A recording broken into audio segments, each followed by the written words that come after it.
Hello, guys. I hope you all are doing very well. A very warm good evening, good afternoon, good morning, whenever you are watching. Okay, so today we are going to continue what we have started. We have just started chapter 2, incorporation of the company and matters incidental there to this chapter. It is one of the lengthiest chapter. Some student consider this as the lengthiest chapter. So we have started few points. We have started with few sections, and I hope तुम लोगों ने revision किया होगा. You guys must have gone through that video. Those who have missed in the last class. Else, I'm also going to revise you. Let's start. हम लोगों ने अभी तक क्या क्या पढ़ रखा है. चलो, तो क्या बोल रहे हैं सबसे पहला. पहले बोलते हैं सर इनकॉर्पोरेशन ऑफ कंपनी के अंदर सेक्शन तो बताओ कहाँ से चालू होते. So we know we have overall 470 sections, 29 chapters and 7 schedules under the companies act 2013. But as of now अभी हम लोग कौन सा वाला चैप्टर पढ़े, चैप्टर 2, जो ये 29 चैप्टर का है. तो इस चैप्टर में कितने सेक्शन है, सेक्शन 3 से 22 तक की सारे सेक्शन यहाँ कवर्ड है. Very well. Okay. So we have just completed this section. What does it talks about? It talks about formation of company, where we have studied that for a incorporation of a public limited company, we need at least 7 members, 7 persons. For a private company, we need at least 2 persons. And for a one person company, we need 1 person exactly. Right. And just after that, we have studied section 3A. Do anyone know the name of this section?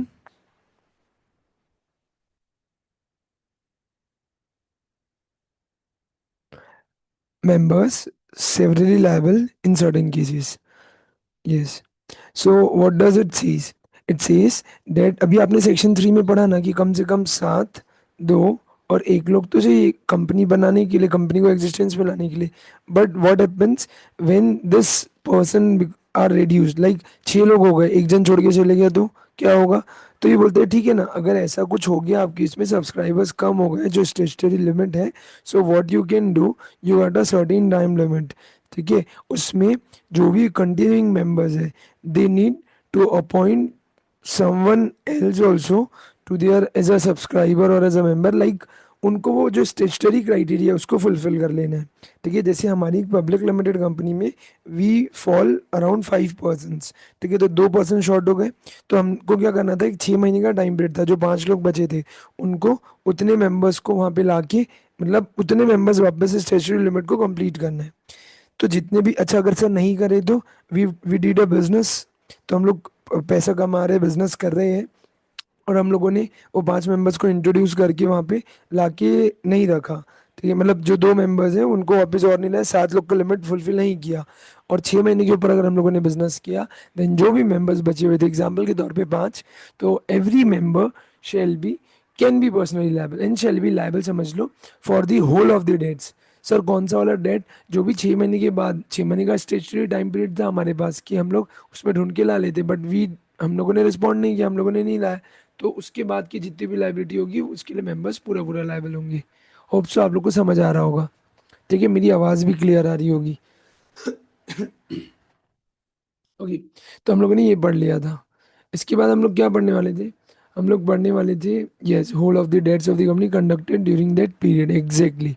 ठीक है, फिर what we were about to go next, उसके बाद हम लोगों ने ना OPC का कॉन्सेप्ट कर लिया था अच्छे से. ओपीसी हमेशा हमको पता है it's a private limited company.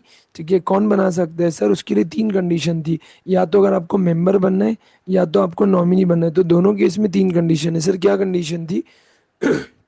सबसे पहली कंडीशन वॉज कि आप क्या होना चाहिए, नेचुरल पर्सन. ठीक है, इसके अलावा इंडियन सिटीजन. ठीक है सर, इसके अलावा रेसिडेंट इन इंडिया और अदरवाइज. ठीक है, ये 3 कंडीशन थी. अगर आप ये फुलफिल करते हो तो you can become a nominee, you can become a member in any OBC. अच्छा सर, इंडिया में एक चीज़ बताओ, क्या माइनर बन सकता है? तो बोलते हैं नहीं, minor can't become member, nominee और होल्ड बेनिफिशियल इंटरेस्ट. क्या ओपीसी सेक्शन 8 वाले काम कर सकती है? नहीं कर सकती. क्या ओपीसी में हम लोग ये धंधा कर सकते हैं एनबीएफसी वाला? नहीं कर सकते. ठीक है, NBFC activity including investment securities of any other body corporate, this is not allowed अगर आप रजिस्टर्ड हो एज अ एनबीएफसी. ठीक है, इसके बाद क्या था कि अगर तुमको स्पेसिफिक याद होगा, एमओए के कुछ क्लॉजेज होते हैं, उसका एक स्पेसिफिक क्लॉज होता है नॉमिनेशन क्लॉज। वो किसके केस में आता है? नॉमिनी के केस में आता है। ठीक है। हाँ, इसके अलावा ये सारा कुछ हो चुका है। हम लोग एक बार वापस से पढ़ रहे हैं। अगर किसी ने ग्रुप फर्स्ट वाली पार्ट की नहीं देखी होगी तो फास्ट इसको वो कर रहे हैं। इसके बाद हम लोग विड्रॉल ऑफ कंसेंट और ये सब देख चुके थे। इसमें क्या था, अगर समझो आज की डेट में I am nominee, so can I take a exit from this particular OPC? Yes. देखो, नॉमिनी बनने के लिए पहले उसकी क्या लेनी पड़ती है? Written consent. अगर तुमने उसकी रिटर्न कंसेंट ले ली है, ठीक है, तो अब अगर वो छोड़ के जाना चाहता है तब तो बन सकता है। उसके बाद जब वो छोड़ के जाना चाहता है, ही और शी इज फ्रीली, वो जा सकता है। तो ये आपको पूरा पढ़ना था, हम लोगों ने ये पढ़ रखा था। ठीक है, आई होप सो आप लोगों ने देख लिया होगा। नहीं देखा है तो लास्ट वाली वीडियो देखना। हम लोग इसमें ज़्यादा टाइम वेस्ट नहीं करेंगे, बस एक इंपॉर्टेंट चीज़ बता रहा हूँ, ये वाला पॉइंट। ये क्या बोलता है कि कोई नेचुरल पर्सन एक बार में एक ओपीसी का मेंबर और वही पर्सन दूसरी ओपीसी का नॉमिनी हो सकता है। एग्जाम्पल के तौर पर मिस्टर एलवी खुद की ओपीसी के मेंबर और दूसरी किसी और ओपीसी के क्या हो सकते हैं? नॉमिनी। ठीक है, ये पॉसिबल है, ये अलाउड है। मतलब ऐसा नहीं हो सकता कि मिस्टर एल वी दो ओपीसी के मेंबर हो रहे और चार ओपीसी के नॉमिनी हो रहे, दिस इज नॉट पॉसिबल। हाँ, but by the virtue of ऐसा हुआ लॉ कि जो बंदा यहाँ पे मेंबर था, ठीक है, और जो बंदा यहाँ पे नॉमिनी था, अब वो जिस जगह पे नॉमिनी था ना, उधर का मेंबर निपट गया, तो उधर का भी वो क्या बन गया? मेंबर बन गया। तो अब क्या वो बंदा दो जगह मेंबर हो सकता है? बोलते हैं नहीं, उसको कितना टाइम मिलता है? 180 डेज का टाइम पीरियड मिलता है। सो ही और शी नीड टू डिसाइड कि उसके जो क्राइटेरिया फुलफिल करना है, या तो वो एक जगह पे मेंबर है और एक जगह पे नॉमिनी रहे, मतलब ऐसा, मतलब जो क्राइटेरिया है वो फुलफिल करना है उसको बाद में। और कन्वर्ट हो सकती है क्या OBC? Yes, it can be converted just by passing SR. ठीक है, इसके अलावा मेंबर्स का अगर एनओसी लगते हैं, क्रेडिटर्स के एनओसी लगते हैं, तो और फिर आरओसी को इस फॉर्म में आपको इंटीमेट करना पड़ता है। कंपलसरी कन्वर्जन खत्म हो चुका है, आई थिंक आप लोगों ने फाउंडेशन में पढ़ा होगा ये वाले पॉइंटर्स को। But okay, let it be, जो भी था उसको छोड़ के हम लोग आगे बढ़ते हैं। हम लोगों ने ये पढ़ लिया अभी section 3A। We talked about members severally लेवल in certain cases, we did this. ये समझने के बाद हमको समझ में आया कि अगर 6 महीने के ऊपर हम लोगों ने बिजनेस कैरी ऑन किया तो मेंबर्स किसके लेवल थे? होल ऑफ द डेट्स के लिए। इसके अलावा एमओए के कुछ क्लॉजेज होते हैं। अभी देखो, अभी हम लोग स्पीड पकड़ रहे हैं, हम लोग अभी तक रिवीजन कर रहे थे। ठीक है, तो देखो अभी क्या हो रहा है, सेक्शन 4 की ये कुछ क्लॉजेज होते हैं, प्लीज पढ़ना, जस्ट गो थ्रू मत करना, एक बार फटाक से पढ़ लेना। नेम क्लॉज, सिचुएशन क्लॉज को रजिस्टर ऑफिस क्लॉज भी बोलते हैं, object clause, liability clause, capital clause, association subscription clause, है ना, और नॉमिनेशन क्लॉज नॉमिनी के केस में। तो यही बोला हुआ है। इसके अलावा अगर एक पब्लिक कंपनी है तो उसको अपने सरनेम में क्या लगाना पड़ता है? लिमिटेड। प्राइवेट कंपनी तो उसको सरनेम में प्राइवेट लिमिटेड। लेकिन ये चीज़ किसके ऊपर एप्लीकेबल नहीं है? सेक्शन 8 कंपनी के ऊपर। फिर मैंने तुम लोगों को बताया था कि अगर आज की डेट में सबसे इंपॉर्टेंट पॉइंट है, अगर आज तुम और मैं मिलकर कंपनी बनाएंगे तो what we need to do, we need to have a proper name. सबसे पहले अगर आज हम लोग ने आइडिया आया कि सर हम लोग कोई काम करेंगे, कोई कंपनी खोलेंगे, so we need proper company का नाम। It should not be what identical और सिमिलर, तुम ही लोगों ने बताया था। इसके अलावा ऑफेंसिव नहीं होना चाहिए किसी लॉ के अंदर में, सेंट्रल गवर्नमेंट की नज़रों में अनडिजायरेबल नहीं होना चाहिए। कोई ऐसे वर्ड का आप तब तक यूज़ नहीं कर सकते जिसके लिए सेंट्रल गवर्नमेंट की अप्रूवल चाहिए।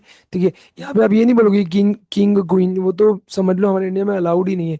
जिससे अगर मैं कोई वर्ड यूज़ करने वाला हूँ, board, authority, something like this. So ये छोटे मोटे वर्ड नहीं सर, बोर्ड क्या इतना बड़ा भारी वर्ड है? तुमने सेबी का नाम सुना है क्या? Security and exchange board of India, insurance regulatory development authority of India. So this, ये क्या डिनोट करता है कि गवर्नमेंट के साथ कनेक्टेड है अपन, तो ये सब ऐसे जनरली यूज नहीं कर सकते। कर सकते हैं, लेकिन अगर आपको उसके लिए पहले क्या चाहिए? सेंट्रल गवर्नमेंट की अप्रूवल। सेंट्रल गवर्नमेंट कब अप्रूवल देती? जनरली अगर वो गवर्नमेंट कंपनी है या गवर्नमेंट का स्टेक है उसमें, या सम अदर पैरामीटर्स में, वो हमारे को अभी नहीं देखना। इसके अलावा जब आप चाहो तो डेप्थ में रूल 8 8A और 8B पढ़ लोगे तो आपको पूरा इनकॉर्पोरेशन में नेम के बारे में सब समझ में आ जाएगा। अभी सर ये बताओ ना, अगर आज की डेट में हम लोग मिलके अगर कंपनी बना रहे 7 8 10 लोग, तो सर उसके लिए हम लोगों ने कोई नेम फाइनल किया, एग्जाम्पल के तौर पे कोई भी, ठीक है, शाह शाह, एग्जाम्पल के तौर पे शाह शाह, ये नेम हम लोगों ने फाइनल किया। तो अब क्या हमको ये नेम मिल जाएगा, Shah Shah education private limited? Might भी। तो इसके लिए सबसे पहले हमको क्या करना पड़ता है? देखो, तुमको अगर पता होगा तो एक फॉर्म मैंने बताया था, तुमको शायद पहले से ही पता होगा, स्पाइस। स्पाइस प्लस, इसके दो पार्ट होते हैं। एक होता है, ये पी है मेरा, हाँ ओके। तो एक होता है पार्ट ए, एक होता है पार्ट बी। सबसे पहले हमको क्या भरना पड़ता है? Part A. अगर आप पार्ट ए फिलअप करोगे तो आपका नेम क्या हो सकता है? न्यू कंपनी के केस में रिजर्व। कितने दिन के लिए होता है सर? जनरली 20 दिन के लिए। वो कब होता है? जब नाम ऐसा ना हो, जब नाम बढ़िया हो तभी नाम रिजर्व होता है। अगर सर समझो मैंने जो नाम अप्लाई किया शाशा, ये इसमें कुछ गलती निकली, तो मुझे 15 दिन का टाइम दिया जाता है कि मैं अपने एप्लीकेशन को रीसबमिट करूं, और उसके बाद फिर अपनी मिस्टेक्स को सही कर लूं। ये सब सही हो जाता है। तो पार्ट बी इज फॉर आगे का पूरा जो भी आप फाइलिंग वगैरह करते हो उसके लिए। होप सो आपको समझ में आ रहा होगा। चलो, तो यहाँ तक की तो ये मेन चीज़ था सर। लेकिन अगर समझो मेरी एग्जिस्टिंग कंपनी है, तो तो आपको एक फॉर्म फाइलिंग करना पड़ता है, रन। आपको फिर ये वाला फाइल नहीं करना है, आपको ये फाइल करना है। रन का फुल फॉर्म क्या है सर? Reserve unique name. आपका ये हो जाएगा, लेकिन इस केस में आपका नाम कितने दिन के लिए रिजर्व था? 60 डेज के लिए।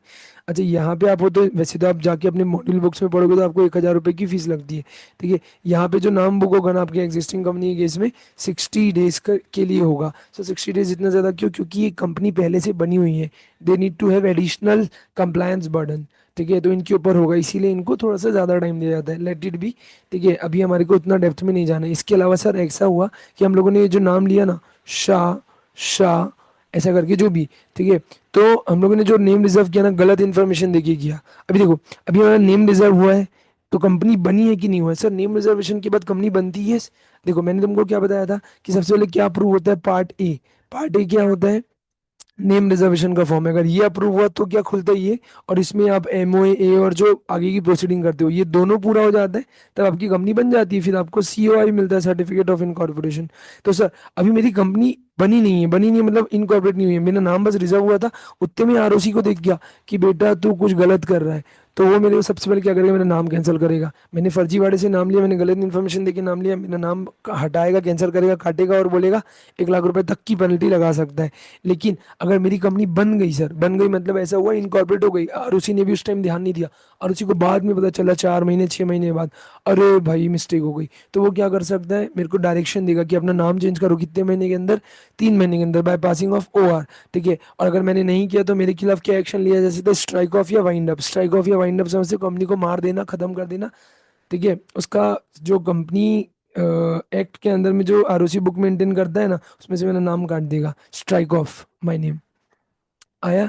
आई थिंक हम लोगों ने ये अच्छे से पढ़ रखा था। अभी हम लोग डायरेक्टली आ रहे सिचुएशन क्लॉज में। Situation clause talks about, it states the name, mention the name of the state. अच्छे से याद रखना। एग्जाम्पल के तौर पे, अगर तुम लोगों ने समझो कंपनी बनाई महाराष्ट्र की स्टेट में, अगर तेलंगाना की स्टेट में, ठीक है, हैदराबाद में, एग्जाम्पल के तौर पे हैदराबाद में मैंने कंपनी बनाई, Hyderabad comes under Telangana.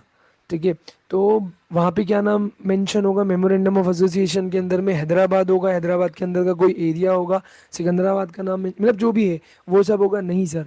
What they will mention? They will mention the name of the state. Name state क्या है? तेलंगाना, तो they will mention Telangana. Exactly. ठीक है, तो देखो क्या लिखा है, they will mention the name of the state where the register office is propose to be situated, जहाँ पे भी आप वो करना चाह रहे हो। फिर इससे मेन पर्पस क्या होता है सर? इसका मेन पर्पस है डोमिसाइल। डोमिसाइल समझते हो क्या? जनरली हिंदी, अगर एकदम एकदम हिंदी बोलूँ तो उसको बोलते हैं मूल निवास प्रमाण पत्र, domicile certificate. If you guys have ever made, मैंने अपने 12th के बाद बनाया था एक बार, बट उसका कोई यूज़ नहीं है मेरे को। बट ये होता है कंपनी का डोमिसाइल बताता है भाई मैं किधर पे पैदा हूँ, मैं किधर पे रहता हूँ। ठीक है ना? इससे क्या होता है? मेनली जुरिडिक्शन पता चलता है। जुरिडिक्शन समझते हो गए तुम लोग? जुरिडिक्शन का मतलब क्या होता है?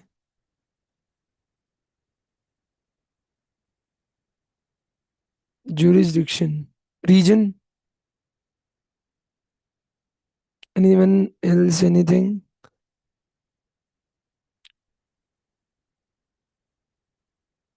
लोकेलिटी, ओके, मतलब अल्टीमेटली भाई मैं किसके कब्जे में आऊंगा। ठीक है, यस यू कैन से अधिकार क्षेत्र। एकदम सही। मतलब ओवरऑल एट द एंड मेरे ऊपर कंट्रोल कौन करेगा? एग्जाम्पल के तौर पे, I am registered under Telangana, वही हैदराबाद आरओसी समन। तो मैं मतलब अगर मैं हैदराबाद में कहीं रजिस्टर्ड हूँ, मैं सिकंदराबाद में कहीं रजिस्टर्ड हूँ, मैं एग्जाम्पल के तौर पे हैदराबाद का एक एरिया है, बेगम बाजार सुना है किसी ने? या ऐसे ऐसे बहुत सारे एरियाज है। ठीक है, सो ऐसे बहुत सारे एरिया में कहीं पे भी रजिस्टर्ड हूँ, तो ओवरऑल मेरे ऊपर जुरिडिक्शन किसका होगा? हैदराबाद आरओसी का। मेरा आरडी कौन होगा? जो भी हैदराबाद के ऊपर में जो भी रीजनल डायरेक्टर वहाँ बैठता होगा, तो वो केस किसके पास जाएगा? तो जुरिडिक्शन डिटरमाइन करती है।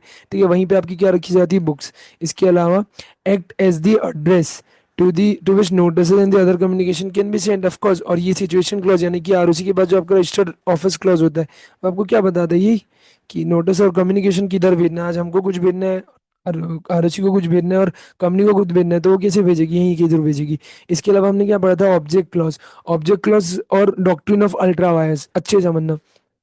ऑब्जेक्ट क्लॉज का मतलब क्या होता है कि कंपनी किन ऑब्जेक्ट्स के लिए बनी है, समझ में आ रहा है, कंपनी का दायरा क्या होगा, कंपनी का क्या एक रेंज होगा, कंपनी इसके अंदर है कि क्या क्या काम कर सकती है, इन इन कामों के लिए बनी हुई है कंपनीज। ठीक है।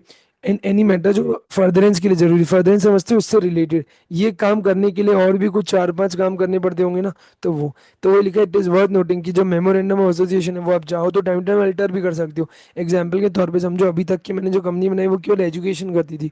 अभी मेरा मन हुआ सर मेरे को रियल एस्टेट भी करना है, तो can I do that, yes, what I just need to do, I need to alter my memorandum of association.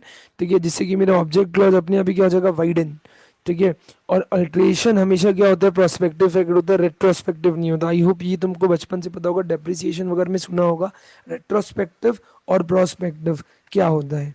ठीक है। रेट्रोस्पेक्टिव जो पीछे से आता है, मतलब इफेक्ट में आ जाता है, और रेट्रोस्पेक्टिव और आगे से होता है जो प्रोस्पेक्टिव होता है, एग्जाम्पल के तौर पे। ठीक है। तो वही चीज़ लिखा है, और अगर आपने ऐसा कुछ कर दिया तो वो अल्ट्रा वायज रहेगा। इसके बाद अल्ट्रा वायज का मतलब ही क्या होता है, बियॉन्ड दी पावर्स। ये बचपन में फाउंडेशन का पढ़ा हुआ है, I am not going to the depth. ये कॉन्टेक्ट जनरली क्या होते हैं, वॉइड एब इनिशियो, डायरेक्टर्स इन केस में क्या होते हैं, पर्सनली लायबल। एसेंस क्या है डॉक्ट्रिन ऑफ अल्ट्रा वायज का, तो वो लिखा है, doctrine of ultra vires is mean to protect the shareholders and the creditors और anyone who deals with the company.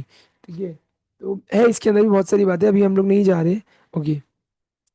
और इसके बाद okay okay, next, liability clause. Now liability clause states कि कंपनी अगर लिमिटेड बाय शेयर है तो उसमें कितनी लाइबिलिटी होती है, ये हम लोग पढ़ रखे हैं पहले, डेफिनेशन क्लॉज में मैंने फर्स्ट चैप्टर में पढ़ा रखा है। अनपेड, 10 रुपए का शेयर था, 8 रुपए पेड है, तो मैक्सिमम मेरी लाइबिलिटी कितने की आएगी, 2 रुपए की।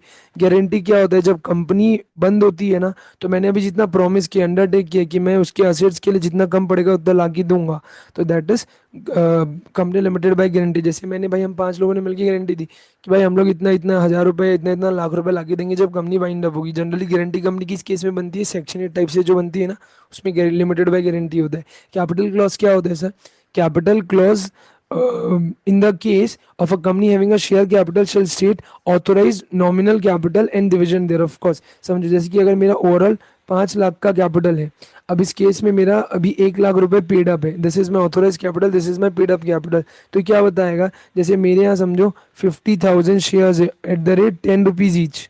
ठीक है, तो ये अपने आप हो जाएगा क्या, ऐसा, तो वो आपको बताना पड़ता है। 1 लाख शेयर्स में जैसे मेरे यहाँ 10,000 शेयर्स है at the rate 10 rupees each, तो ये ऐसे पेड अप है क्या, फिर उसका वो पूरा आपको डिवीजन बताना पड़ता है into the fixed amount. Fixed amount क्या, 10 रुपए, और ओवरऑल कितना शेयर्स वो सब्सक्राइबर लोग ले रहे हैं उसके अकॉर्डिंग फिर वही सब्सक्रिप्शन। ठीक है, तो वही बोल, यहाँ पे आप क्या बताते हो कि number of share is subscriber. Example के तौर पे समझो 90 और 10 है, तो मैंने अगर 9,000 शेयर लिए, और समझो तुम लोगों में से किसी एक ने 1,000 शेयर लिए at the rate 10 rupees, at the rate 10 rupees, तो ये मैंने बता दिया 1,000 शेयर फॉर 10 रुपीज ईच। 10 रुपये इंटू ये कितना हो गया, 10,000 शेयर्स, 10,000 रुपए का शेयर्स, और ये 90,000 रुपए का शेयर, दोनों मिलाए तो कितना हो गया, 1 लाख रुपए का शेयर्स। समझ में आया कुछ। नेक्स्ट है nomination clause. Sir nomination clause केवल किसके केस में आता है, ओपीसी के केस में आता है। मेरी स्क्रीन विजिबल है ना सबको, इसमें कोई हलचल तो नहीं है, great okay. I thought blur है, यस, मुझे भी ऐसा लगा शायद ब्लर है। इज इट ब्लर और एकदम क्लियर,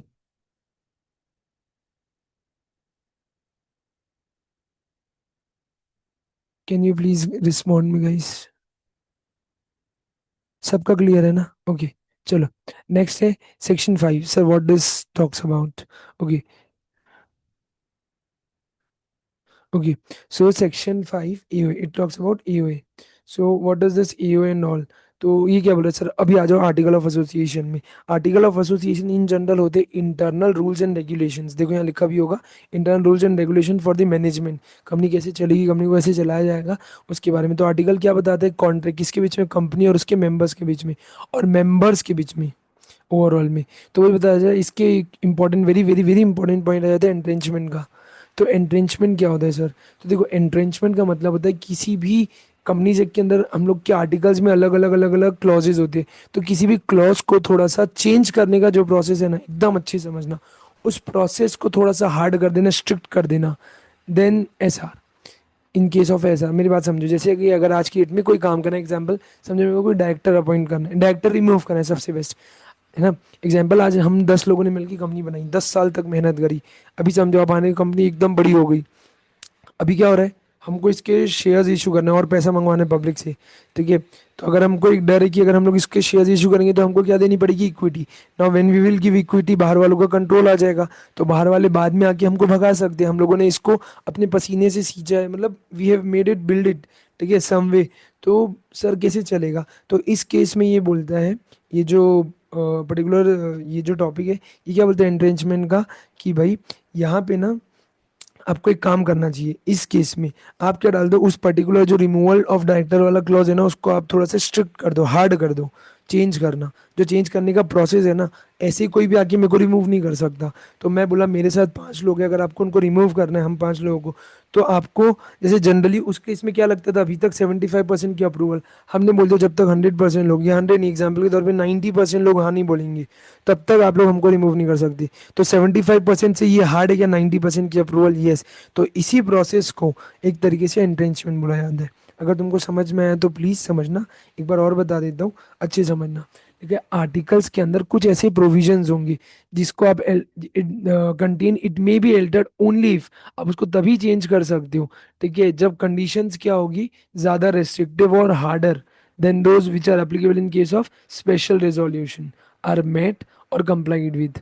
तो आप अगर कोई पर्टिकुलर प्रोविजन को अल्टर करना चाहते हो, ठीक है, तो वो आप तभी कर सकते हो जब आप थोड़ी सी हार्ड, स्ट्रिक्ट, भारी कंडीशन या रेस्ट्रिक्शन को फुलफिल करोगे, ठीक है। तो ये चीज़ अगर आप कर रहे हो तो ये इसके अंदर कवर होती है। तो हमेशा इंपॉर्टेंट वर्ड क्या होता है, एसआर से थोड़ी सी हार्ड होनी चाहिए। होप सो आया होगा, अगर ये आया है तो प्लीज़ मुझे कंफर्मेशन दो, देन आई कैन प्रोसीड।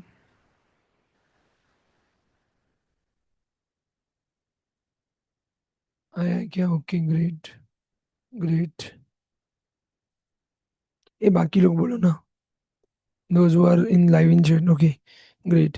देखो यार, what I want from you guys is this particular topic, ये मेरे को ना अच्छे से चाहिए। तुम अगर इसको याद करोगे, एग्जाम में कभी आ गया तो तुम्हारी बल्ले बल्ले है, एग्जाम्स तुम्हारे हैं, ठीक है, मार्क्स तुमको मिलेगा, ठीक है, अच्छे नंबर तुम्हारे आएंगे, तुम पास हो जाओगे, ठीक है। तो ये याद करना है, मतलब इसकी लैंग्वेज थोड़ी सी अच्छी लेवल की है, मतलब कैसी है, आर्टिकल्स में प्रोवाइड डेट स्पेसिफाइड प्रोविजन, यानी कि कुछ प्रोविजन, जैसे मैंने अभी रिमूवल का एक एग्जांपल दे दिया ऐसे ही, ठीक है, वो आप अल्टर तभी कर सकते हो जब कुछ कंडीशन जो कि क्या है, ज़्यादा रेस्ट्रिक्टिव और ज़्यादा हार्डर है, किस केस से, एसआर के केस से, ठीक है। जब तक वो मेट यानी कि फुलफिल नहीं हो, जब तक आप उसको फॉलो नहीं करते, कंप्लाइड मतलब फॉलो नहीं करते, तब तक आप वो काम नहीं कर सकते।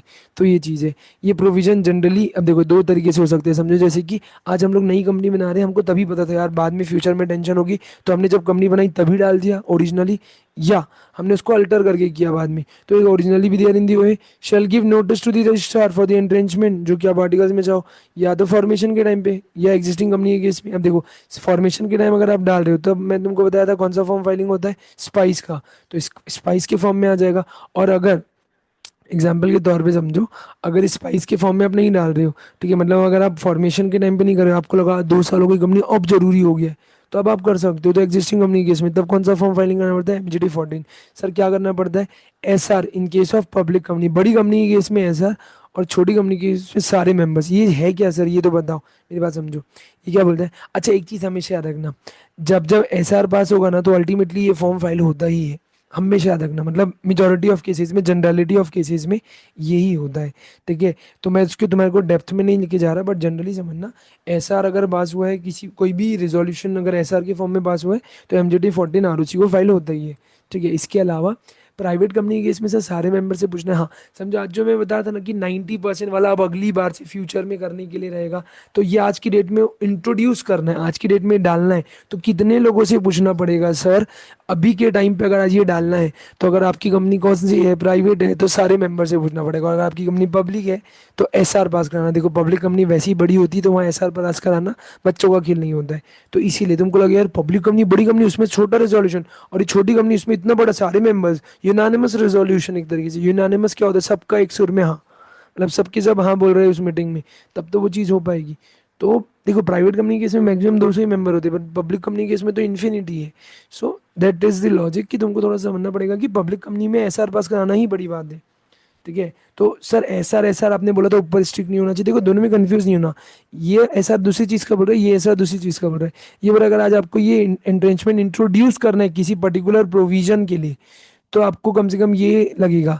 ठीक है, उसके बाद आपने कर दिया तो इससे ज्यादा, जैसे कि अब अगली बार से कोई भी काम करना है तो आपको उस काम को चेंज करने के लिए उसमें ये करना पड़ेगा, इतने की अप्रूवल लगेगी। लेकिन आज की डेट में आपको वो काम इंट्रोड्यूस करने के लिए, उसमें अमेंड करने के लिए, उसमें चेंज करने के लिए ये डालना पड़ेगा। I hope I am very much clear, अगर नहीं है तो प्लीज मुझसे पूछ लेना।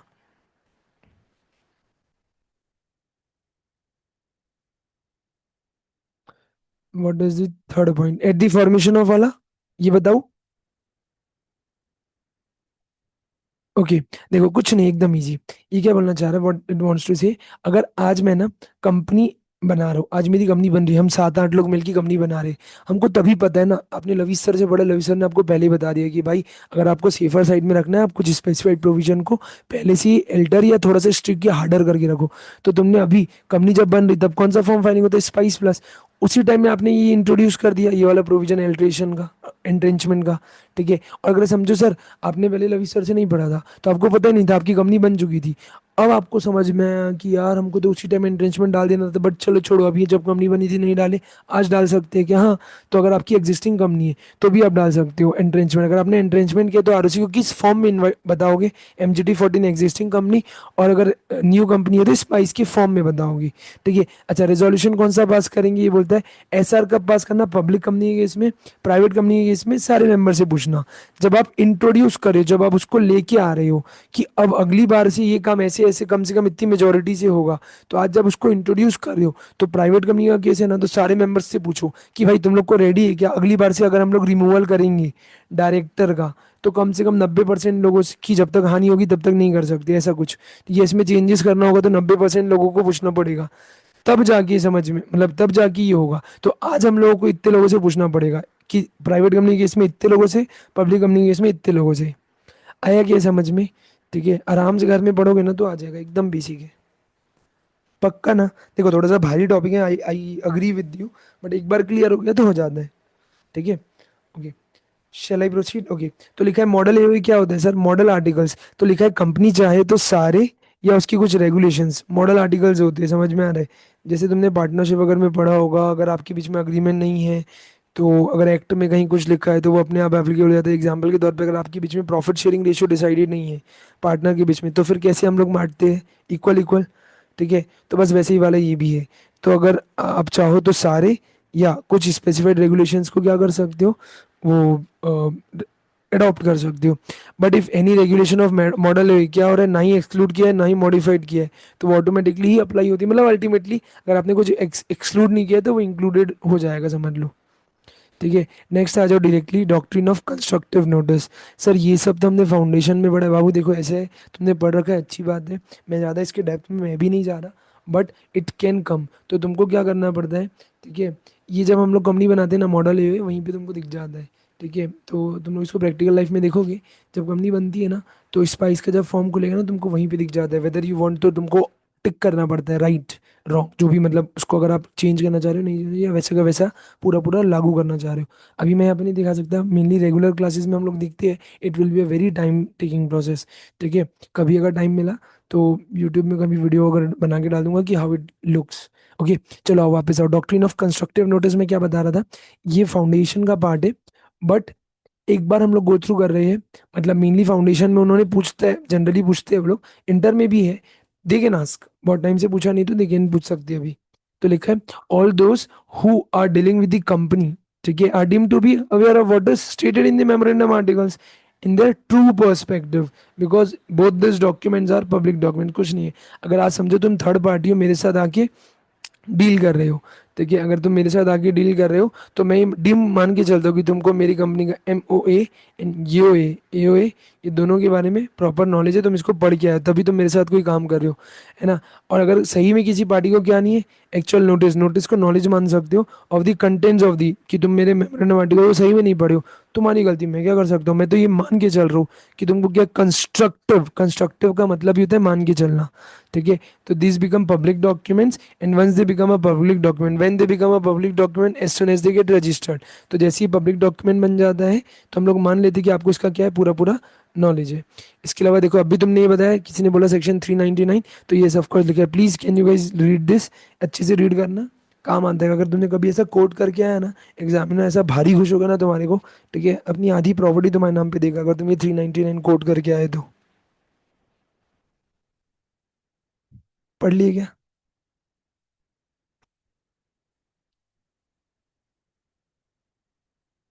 चलो, let's begin.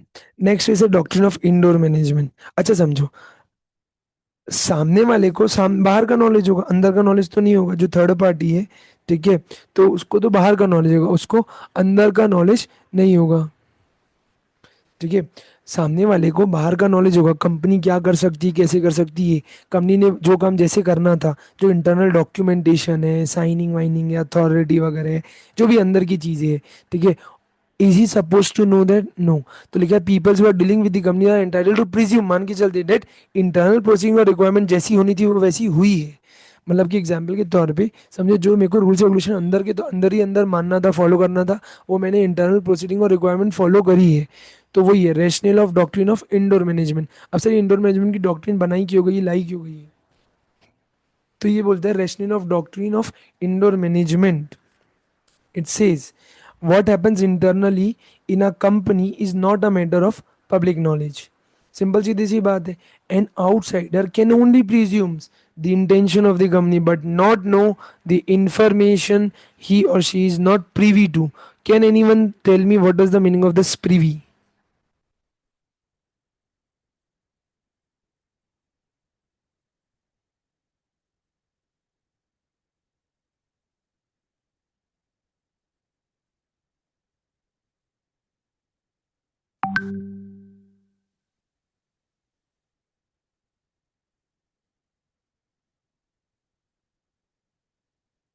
Okay, can we say parties, मतलब जिनको नॉलेज है नहीं है उस सेंस में, पार्टीज टू द कॉन्ट्रैक्ट समझते हो तुम लोग? प्रिविटी ऑफ कॉन्ट्रैक्ट सुने हो, है ना?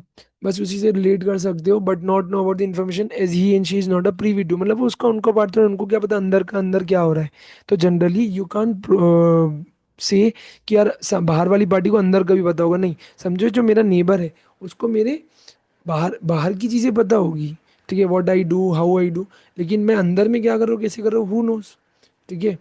और हाँ एग्जैक्टली, तुमने वो टर्कोइंट और जो इधर पे कुछ कुछ लोग बोल रहे हैं, what they are saying, just a second. हाँ, तो ये बहुत सारी चीजें तुमने पढ़ रखी फाउंडेशन में। अच्छा मेरे को एक चीज बताओगे, मैं तुमको, ये तुमको आ सकते हैं, तुम मॉड्यूल या जो भी तुम्हारी बुक होगी ना, वहाँ पे इसके बारे में होगा ना, तो प्लीज इसको अच्छे से अंदर का भी पढ़ना। क्या डॉक्ट्रिन ऑफ इंडो मैनेजमेंट कब काम नहीं करती है? अच्छा ये बोल सकते हो कि बाहर वाले को प्रोटेक्ट करती है, इट प्रोटेक्ट आउटसाइडर। ठीक है, तो क्या बोलना चाह रहे हैं, कब नहीं प्रोटेक्ट करती? जब उसको क्या था, अंदर का इरेगुलरिटी का नॉलेज था। एग्जाम्पल के तौर पे समझो कोई मिस्टर ए थे, उसको वो आउटसाइडर था लेकिन उसको इंटरनल इरेगुलरिटी का नॉलेज था कि अंदर सब गलत हो रहा है, फिर भी मेरे साथ कॉन्टेक्ट किया। अच्छा चल मैं गलत किया, लेकिन तू क्यों आया फिर मेरे साथ गलत होने में? It's your mistake. यू, जब तेरे को इरेगुलरिटी का नॉलेज था तो यू डिड रॉन्ग। अच्छी बात नहीं है, गलत काम किया। हम नहीं जानते, फिर अब तू देख। ठीक है, नेग्लिजेंस इन सस्पिशियस, अच्छा तुम खुद सोचो, जहाँ तुमको डाउट हो रहा था, ठीक है, या तुम खुद नेग्लिजेंट होके रहे, जहाँ तुमको डाउट हो, तुम्हारी ड्यूटी क्या होती है, एक बार आके उस चीज़ को चेक करना, दया कुछ तो गड़बड़ है। तो वो गड़बड़ जब दिमाग में आई तब एक बार चेक करना था। सस्पिशियस था, डाउटफुल था, सो आपने चेक नहीं किया, फिर कुछ गलत हुआ, अब आप रो रहे हो, it is your fault. Next, forgery. ठीक है, फॉर्जरी मतलब होता है जाली सिग्नेचर, समझ लो। तो फॉर्जरी तो हमेशा से null and void, zero starting से ही जीरो होती है, समझ लो। तो ये तीन चीज़ें उसके एक्सेप्शन में लिखी हुई है। नेक्स्ट आता है सर सेक्शन 6। सर हमने स्टार्टिंग से पढ़ा, क्या जब सेक्शन 1 2 3 4 5 हमने पूरा डेप्थ में पढ़ा है। जो चीज़ें तुम्हारी मॉड्यूल में स्कैटर्ड है ना, मैंने उसको लाइन से दिया है। ठीक है, सो ये बहुत हेल्प करेगा तुमको। और चलो, तो इसके बाद आते हैं हम लोग सेक्शन 6 में, एकदम इजी है। क्या बोलता है, कभी भी मेमोरेंडम, आर्टिकल्स, कोई भी अग्रीमेंट, कोई भी रिजोल्यूशन, कुछ भी किसको ओवरराइड नहीं करेगा, एक्ट को। So who is supreme, one and only act. Act कौन सी सर, ये कंपनीज एक्ट 2013। ठीक है, ये जो कंपनीज एक्ट 2013 है, दिस इज सुप्रीम, इसके अंडर में ये लोग पलेंगे बढ़ेंगे, कभी भी इसके ऊपर नहीं जाएंगे, सिंपल एज डेट। और अगर कहीं कोई ऐसी एग्रीमेंट में, आर्टिकल में, रेजोल्यूशन में कुछ भी लिखा होगा जो किससे कंफ्लिक्ट कर रहा है, एक्ट से, तो किसकी चलेगी, एक्ट की, बाकी सब चीज़ें क्या हो जाएगी, वॉइड। ठीक है sir, section 7, section 7 is important, इस बार तुमने देखा भी होगा कुछ कुछ चीज़ें सेक्शन 7 से क्या बोलना चाह रही है। और it wants to talk about, it says कि सर प्रोसीजर क्या है किसी भी कंपनी को इनकॉर्पोरेट करना। समझो आज हम लोग कोई पब्लिक कंपनी या कोई प्राइवेट कंपनी, ठीक है, अगर हम लोग बना रहे हैं तो सर इसको इनकॉर्पोरेट करने का क्या प्रोसेस है। सो सेक्शन 7 पूरा प्रोसेस बताता है, ठीक है। सेक्शन 7 में इनकॉर्पोरेशन ऑफ कंपनी के बारे में लिखा हुआ है।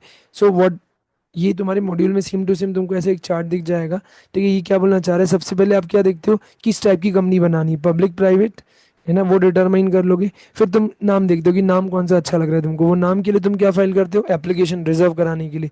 जनरली कितने दिन के लिए होता है, 20 दिन के लिए, ठीक है। इसके बाद अगर सब तुम्हारा सही रहा तो तुमको फिर वो नेम अप्रूव हो जाएगा। नेम अप्रूव होने के बाद तुमको क्या करना पड़ता है, एमओए और ए ड्राफ्ट करना पड़ता है।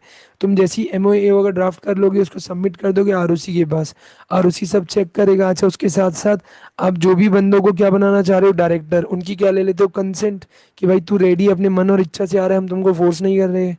इसके अलावा जो भी डिक्लेरेशन देना है रिगार्डिंग कंप्लायंस, कौन देता होगा सर, सीए, सीएस, सीएमई और advocate, those are in practice, as well as जो भी फर्स्ट डायरेक्टर सब्सक्राइबर है कि हम लोगों ने सारे कंपनीज एक्ट और बाकी के प्रोविजन ये सब कुछ ये फॉलो किए।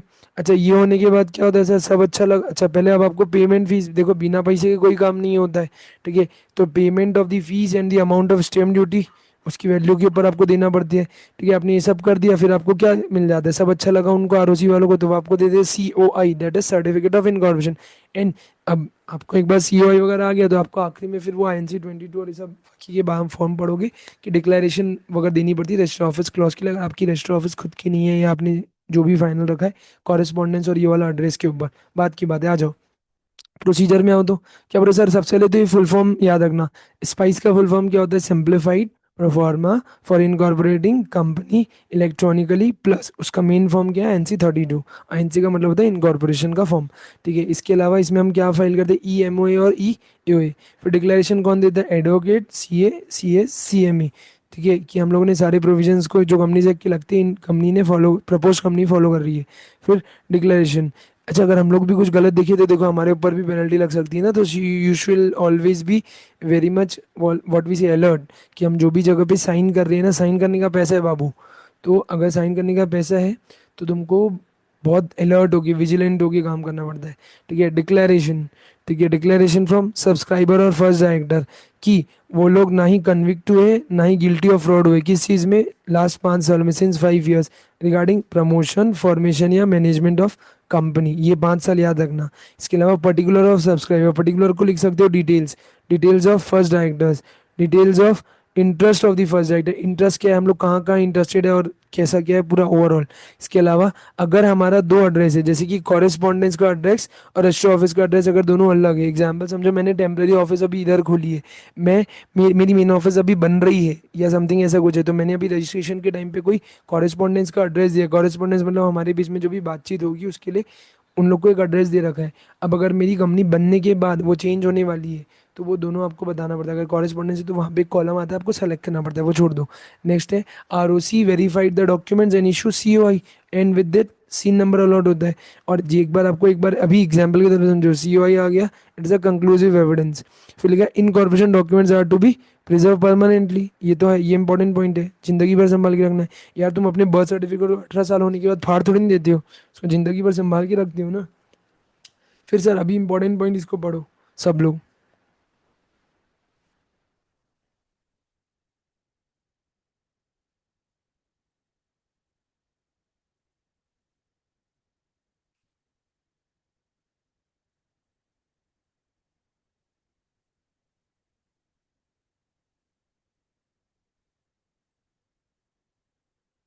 पढ़ लिए क्या सब लोग,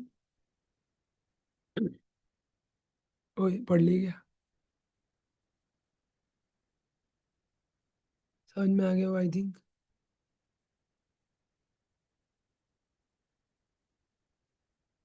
ऑफ कोर्स अगर तुमने कंपनी बनाई जिसका ऑब्जेक्ट अपने आप में किया है इलीगल, तो इलीगल ऑब्जेक्ट को वैलिडेट नहीं किया जा सकता है, समझ में आ रहा है। तो फिर आखिरी चीज़ बचती क्या है, तुमको मार दो, ठीक है। यहाँ तक ये तो इजी था। मेन चीज़ में आओ, मेन चीज़ क्या बोल रहा है, फर्निशिंग, फर्निश कर मतलब उनके सामने आपने पेश किया क्या, फॉल्स या इनकरेक्ट इन्फॉर्मेशन या कोई इंपॉर्टेंट फैक्ट को आपने क्या किया, सप्रेस किया, छुपाया या दबाया, ठीक है।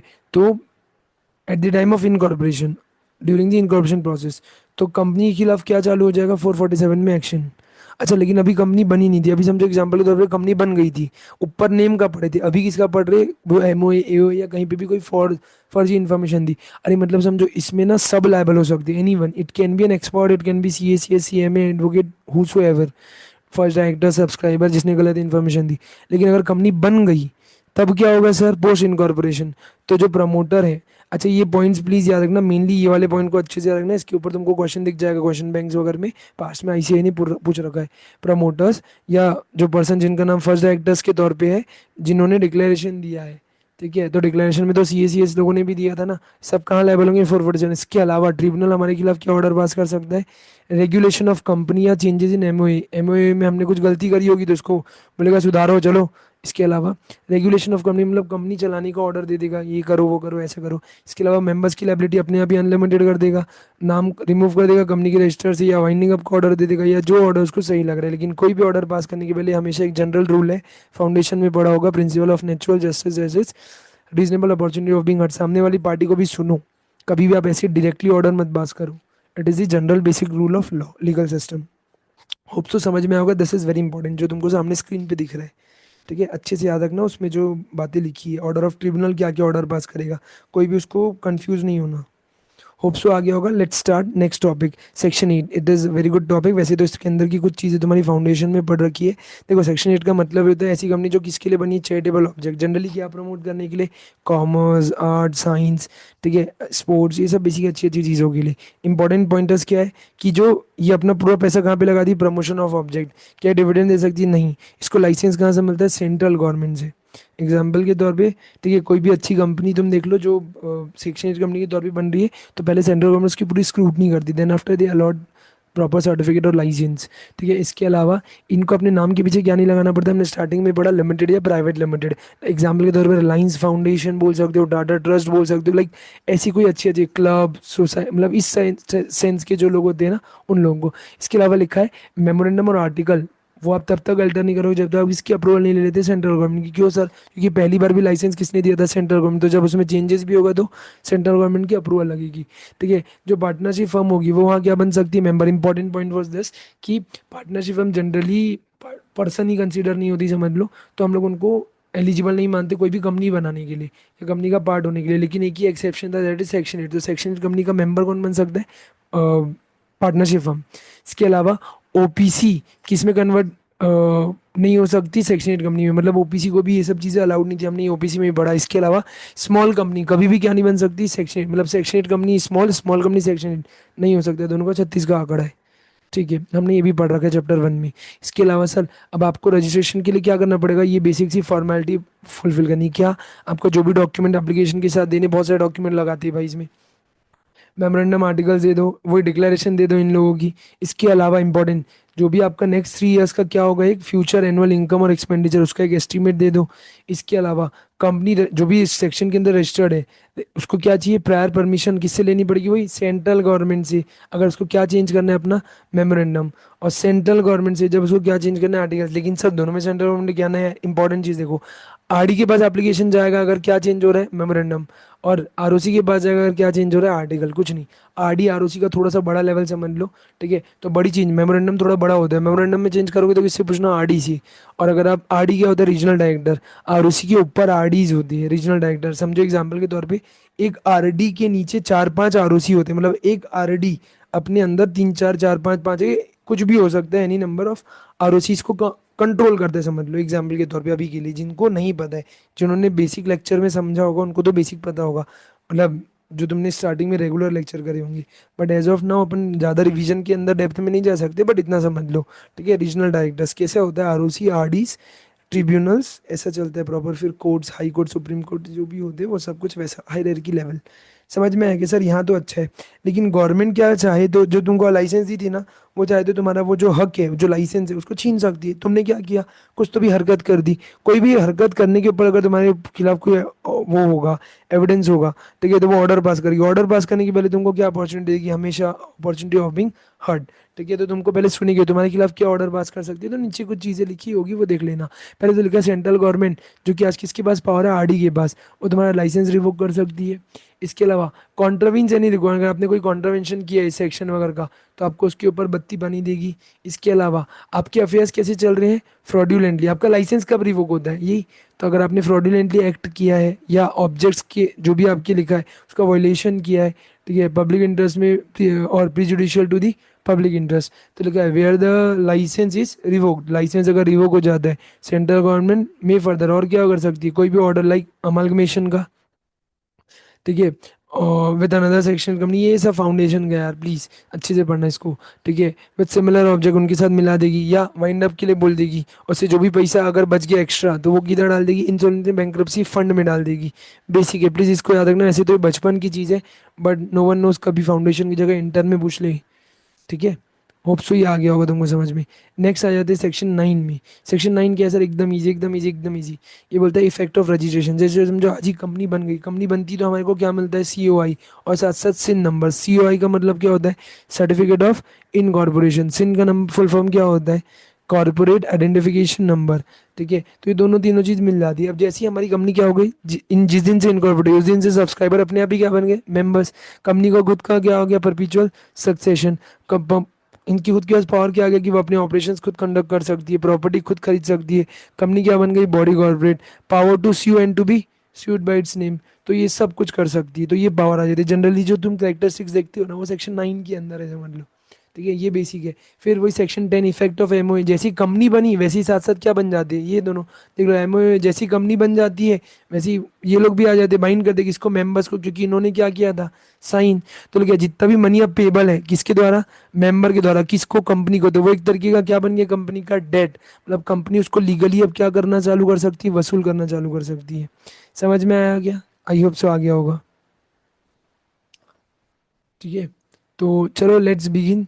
नेक्स्ट वाला सेक्शन आते हैं, सेक्शन 10 है, इसको इंपॉर्टेंट मार्क कर लेना गाइस। ये पूछ सकता है, ये अच्छा सेक्शन है, ये 2019 के बाद से इंट्रोड्यूस हुआ है। 10A, section 10A, what does it talks about, it says commencement of business, कि भाई समझो आज एग्जाम्पल के तौर पे कंपनी हमारी बन गई, तुम और मैं मिलके बनाए कोई भी एक सड़ी कंपनी, ठीक है, वो सड़ी कंपनी बन चुकी है। अब वो कंपनी को अपना बिजनेस ऑपरेशन चालू करना है, कमेंस करना है अपने बिजनेस को। सर बिजनेस चालू करने के पहले क्या लगता है, रोकड़ा, कैपिटल। सर कैपिटल हमने बोला था ना, जो सब्सक्राइबर बने थे कि मैं 1 लाख रुपए लाऊंगा, मैं 90,000 लाऊंगा, मैं 10,000 रुपये लाऊंगा, मैं ये करूंगा, मैं वो करूंगा।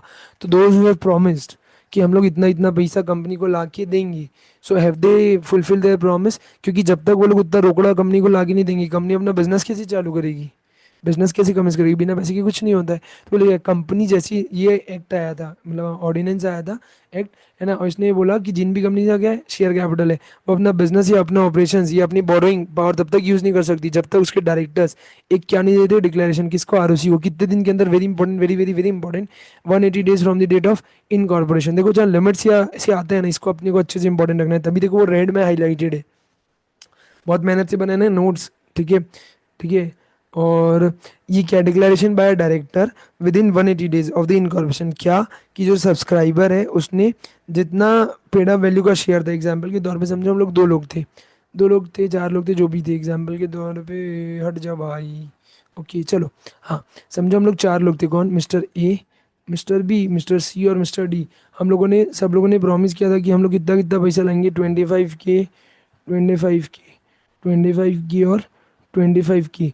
तो हम 4 लोगों ने जितना जितना प्रॉमिस किया था, जितना बोला था, उतना पैसा कंपनी को ला के दिया है कि नहीं, ये आप बताते हो उसमें डिक्लेरेशन में। कौन से फॉर्म में होता है, NC 20A में, सेक्शन क्या पढ़े, 10A, form 20A, section 10A, form 20A, section 10A, form 20A, याद करो, रट लो भले, लेकिन याद होना चाहिए, ठीक है। तो क्या बोला, सेक्शन 10A के अंदर एक फॉर्म फाइल होता है, that is name is INC 20A। ये क्या होता है, कमेंसमेंट ऑफ बिजनेस, कितने दिन में फाइल होता है, 180 days from the date of incorporation, generally 6 महीना, लेकिन लिखना 180 डेज है, ठीक है।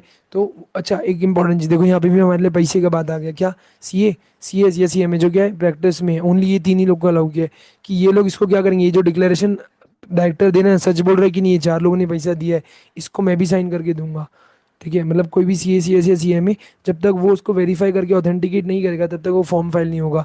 तो इसके अलावा अगर आपका क्या है, कोई और माई बाप है सेक्टोरल रेगुलेटर, एग्जाम्पल के तौर पे समझो मैं कोई एनबीएफसी कंपनी हूँ, तो मेरा माई बाप कौन होगा, आरबीआई एग्जाम्पल के तौर पे। ठीक है, या इंश्योरेंस कंपनी तो आईआरडीआई, टेलीकॉम कंपनी तो टीआरएआई ट्राई। ठीक है, तो telecom regulatory authority of India, तो इनको अगर इनसे मेरे को क्या चाहिए थी, रजिस्ट्रेशन या अप्रूवल, तो मैंने वो अभी तक लिया है कि नहीं, अगर लिया है तो वो उसका सर्टिफिकेट वगैरह भी अटैच करके देना है। और अगर हमने डिक्लेरेशन नहीं दी कितने दिन के अंदर, 180 दिन के अंदर, तो आरओसी हमारे लिए क्या चालू कर सकता है, रिमूवल ऑफ द नेम, हमारा नाम काटने का एक्शन चालू कर सकता है। आया क्या समझ में? आई होप सो आया होगा, अगर पक्का आया है तो अपन आगे बढ़ते हैं। सारा हो जाएगा, डोंट वरी, अपन सब अच्छे से कर लेंगे सारे सेक्शंस।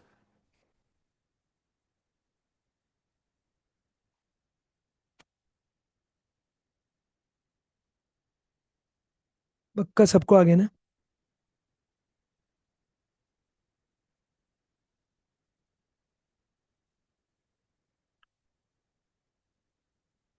ओके, होप सो बाकी जितने लोग बचे सबको आया होगा। ठीक है, let's start the next topic. Registration of sorry, register office of the company. ठीक है, 12 नंबर की गली में क्या होता है तुमको पता है क्या? रजिस्टर ऑफिस, जस्ट ऐसे ही बोलने के लिए बताओ कि मतलब अगर कोई पूछे एड्रेस क्या है सर वो ऑफिस का, तो 12 नंबर की गली, ऐसे सेक्शन 12 याद हो जाता है। ठीक है, तो सेक्शन नंबर 12 होते हैं ना हमारे एरिया में, नंबर नंबर ऑफ गलीज होती है। ठीक है, कि सर ये वो ऐसा करके, जैसे सेक्टर होते हैं ना कहीं पे, तो ऐसे बोला जाता है। ठीक है, तुम इधर कहीं एरियाज में जाओगे ना तो वहाँ पे ऐसा बोला जाता है। चलो, register office of the company क्या होता है सर? तो ये क्या लिखा है समझो, ये बोलता है हर कंपनी को जहाँ से वो क्या हो इनकॉर्पोरेट, उसके 30 दिन के अंदर खुद का उसका क्या होना चाहिए, रजिस्टर ऑफिस, मतलब खुद एक प्रॉपर एक कॉर्पोरेट रजिस्टर ऑफिस जो अपन बोलते हैं ना, वो होना चाहिए कितने दिन के अंदर, 30 डेज के अंदर। क्योंकि अभी तक के हम लोगों ने हो सकता है कॉरेस्पॉन्डेंस का एड्रेस अलग रखा होगा। तो भी बोल रहा है इसका आपको क्या फाइल करना है, एक वेरिफिकेशन, किसको, आरओसी को। आज की डेट में तो तुमको बताऊं ना, आरओसी ने इतने सारे अमेंडमेंट ला के, मतलब इतने सारे सर्कुलर निकाल के उन्होंने बोल दिया कि अब तो आप जब कंपनी बनाते हो ना, तभी आपको, मतलब वो कंपनी बनने के बाद जब ये अभी INC 20 वगैरह फाइल करते हो, तो उसमें आपको कंपनी की एक फ़ोटो खींच के भेजनी है। कंपनी के बाहर पोस्टर लगाए कि नहीं, डायरेक्टर्स के साथ फोटो भेजनी है, तो many other things are there. अच्छा, verification register office to ROC, ये आपको फाइल करना है। इसके अलावा address can not be very important में any post office box, PO box, समझ में आ रहा है, but it must always be a physical. ऐसा नहीं कि आप कुछ भी बोल रहे हो, यार इंडिया है तुमको पता है ना। ठीक है, मतलब दे कैन से एनीथिंग कि हमने हवा पे अपनी रजिस्टर ऑफिस बनाई, पागल है क्या? या कोई भी ऐसे पोस्ट ऑफिस पीओ बॉक्स को आप ऐसे बोल रहे हो।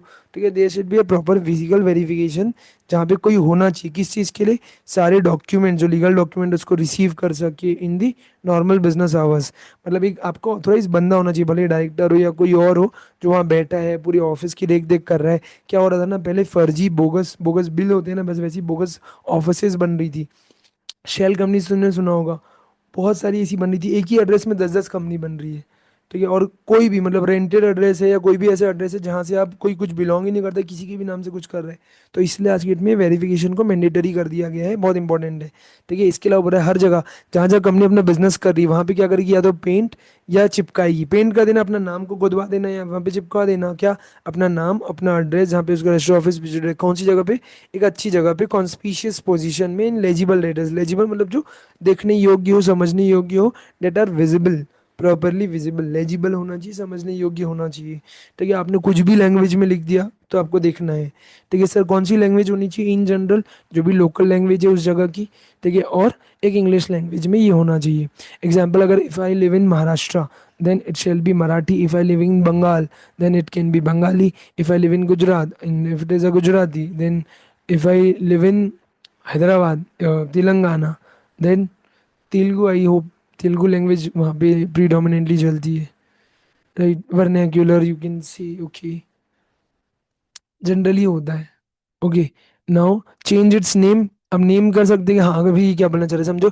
एग्जाम्पल, हमारी कंपनी बन चुकी है, एग्जाम्पल के तौर पे हमारी कंपनी का कोई तो भी नाम है, हमारी कंपनी का नाम था पहले XYZ प्राइवेट लिमिटेड, अभी हमने नाम उसको चेंज करके ABC प्राइवेट लिमिटेड किया है। तो अब 2 साल तक जितने भी हमारे क्या होंगे, बिल विल जहाँ जहाँ पे भी है, हर जगह पे इसके नीचे में ABC के नीचे क्या लिखेंगे, XYZ, formerly known as XYZ private limited. ठीक है, हमने लास्ट 2 साल में नाम चेंज किया है तो हमको ये भी बताना पड़ेगा।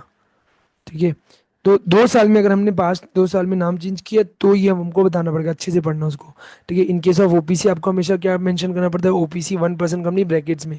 ठीक है। और उसी चाहे तो आपका क्या कर सकते हैं, फिजिकल वेरिफिकेशन के लिए कर सकते हैं, और अगर आप वहाँ से बिजनेस धंधा करते नहीं दिखे तो बेटा तेरा नाम रिमूव कर दूंगा बोलता है आरुषि। ठीक है, और अगर उनको लग रहा है ऐसा कि आप वहाँ से धंधा नहीं कर रहे हो तो आपका नाम हटा सकता है। फिर change in the place of the register office, ये very very very very very important point है। ठीक है, if you guys know this. ठीक है। इसके डेप्थ में जाना, ठीक है, अपन जाएंगे। समझ लो, चलो अभी इधर आओ। ये क्या बोलना चाह रहे हैं sir? Everyone is with me? ठीक है। आई वांट कि अगर तुम्हारे पास वो है, व्हाट वी से, मॉड्यूल और what ever book you have, this is one of the best chart. ठीक है। तो इसको अच्छे से देखना, ये अच्छी चीज़ है। इसमें क्वेश्चन आएगा ना तो थोड़ा सा कभी कभी वो दिक्कत दे देता है। Everyone okay. Change in the place of register office, ये क्या बोल रहे हैं सर? आज समझो, मैं ना एग्जाम्पल के तौर पे, I live in any area, Hyderabad. Hyderabad में मैं कहीं रहता हूँ। हैदराबाद में ना, मैं बताता हूँ, recently I visited Hyderabad. What was that area, Rajiv Gandhi international stadium, जिस एरिया में Uppal. If anyone is from Hyderabad they must be knowing what is Uppal. Uppal is an area, I think industrial area और someone. Is there anyone who is from Hyderabad? I think, if anyone knows Uppal. Okay. ठीक है। हाँ, तो it's an area समझ लो example के तौर पे। ठीक है, कहीं तो भी मैं रहता हूँ, अब उधर से मैं किधर और शिफ्ट हो रहा हूँ।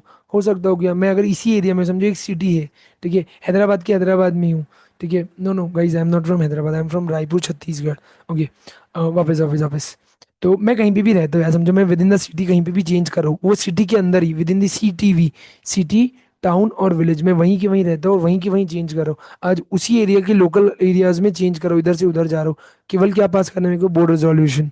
और ये किसको इंटीमेट कर देना, आरुषि को। तो आरुषि अपने रिकॉर्ड्स में नोट कर लेगा कितने दिन के अंदर, 30 दिन के अंदर। सिंपल एज डेट, BR से काम हो जाएगा, छोटा सा सिंपल सा काम है भाई। मैं एग्जाम्पल में रायपुर में रहता हूँ, तो मैं रायपुर के रायपुर में ही चेंज कर रहा हूँ, मैं कहीं दूसरी स्टेट, दूसरी सिटी या दूसरी जगह नहीं जा रहा हूँ। तो बेसिक है ना, इट इज़ अलाउड, चलेगा। अच्छा समझो एग्जाम्पल के तौर पे, अब मैं एक स्टेट चेंज है मेरा, स्टेट सेम है मेरा, लेकिन मैं एक सिटी से दूसरी सिटी जा रहा हूँ। एग्जाम्पल के तौर पे here we have one city. Example समझो, महाराष्ट्र में मैं अभी तक था नागपुर में। ठीक है, अब मैं जा रहा मुंबई में। ठीक है। तो एक स्टेट से मैं क्या, ये महाराष्ट्र क्या, एक जगह से दूसरी जगह जा रहा है। एग्जाम्पल के तौर पे समझना, अभी दोनों का आरओसी भी सेम ही है। ठीक है, अलग अलग मत समझना। तो यस, तो SR पास करूंगा और ये काम हो जाएगा। ठीक है, इसके अलावा समझो अभी मेरा स्टेट सेम है। ठीक है, लेकिन मेरा एक आरओसी दूसरे आरओसी जा रहा हूँ। हाँ, तो ये बोल सकते हो। तो ये क्या बोलना चाह रहा है, अभी एग्जाम्पल वही नागपुर और मुंबई वाला समझो। मेरा क्या स्टेट से मैं महाराष्ट्र, लेकिन समझो कि तुमको पता है क्या, इंडिया में दो, बहुत अच्छे से याद रखना, दो ऐसे स्टेट है जहाँ पे दो दो ROC है। किसी को पता है क्या कौन से ऐसे स्टेट है और कहाँ कहाँ पे है वो?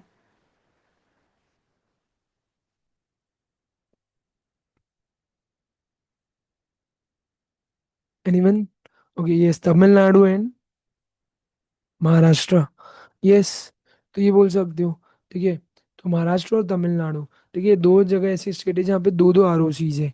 ठीक है, तो एग्जाम्पल समझो, अभी मैं नागपुर में था, तो महाराष्ट्र के एक ROC में था, ROC 1 में था। अब मैं शिफ्ट हो रहा हूँ मुंबई, तो मुंबई ROC के पास जा रहा हूँ मैं। ठीक है, तो एक समझो एग्जाम्पल, एक पुणे ROC का मुंबई ROC है। तो मैं अभी पुणे ROC के पास था, अब मैं मुंबई ROC के पास जा रहा हूँ। स्टेट से मैं क्या, यस, सिटी चेंज हो रहा है क्या, यस। ठीक है, क्या ROC चेंज हो रहा है कि यस, तो ऐसे केसेस में आपको SR पास करना पड़ता है। RD की परमिशन लेनी पड़ती है, जो भी आपकी जुरिडिक्शन में जो भी एरिया का आता है। और ये उन तीनों से परमिशन बताना रहता है कि पहले आपने इसको बताया, फिर परमिशन दी, फिर उधर बताया, ऐसा करके। तो इसके डेप्थ में बाद में कभी जाएंगे। ठीक है, और अगर एक बार यहाँ से सब सही मिल गया आपको एविडेंस, ठीक है, तो वो आखिरी तक कंक्लूसिव एविडेंस हो जाता है कि मतलब अगर आपने प्रॉपरली इधर से उधर शिफ्ट हुआ तो वो फाइनल हो जाता है। ये दो मैं तुमको थोड़ा सा और आगे में बताऊंगा, बट अभी इतना समझ लो। इसके अलावा अगर सर मैं एक स्टेट से दूसरे स्टेट जाऊँ तो सबसे बेस्ट एग्जाम्पल के तौर पे, आई लिव इन छत्तीसगढ़, तो मैं वहाँ रायपुर में हूँ, अभी मैं नागपुर शिफ्ट हो रहा, दैट इज़ महाराष्ट्र। तो एक ROC से दूसरा ROC भी जा रहा, एक स्टेट से दूसरा स्टेट भी जा रहा, और एक सिटी से दूसरे सिटी भी जा रहा।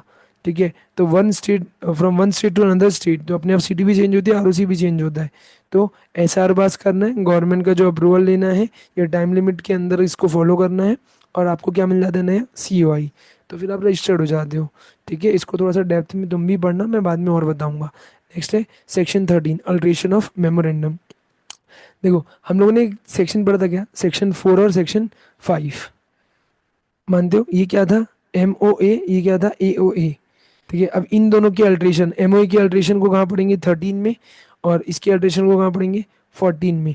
दोनों के बीच में गैप कितना दिख रहा है, 9 9 नंबर का होगा, मतलब 9 9 उसका। 9 + 4 कितना होता है, वैसे भी 13, 9 + 5 कितना होता है 14। तो आपको याद रखना कि 9 से बढ़ाओगे, 4 + 9 करोगे तो 13, 5 + 9 करोगे तो 14, ऐसे करके तुम चाहो तो उसको याद कर सकते हो। सेक्शन 4 इज फॉर एमओए और उसका अल्ट्रेशन 13 में, सेक्शन 5 इज फॉर एओए, उसका अल्ट्रेशन 14 में। एग्जैक्टली एकदम सही।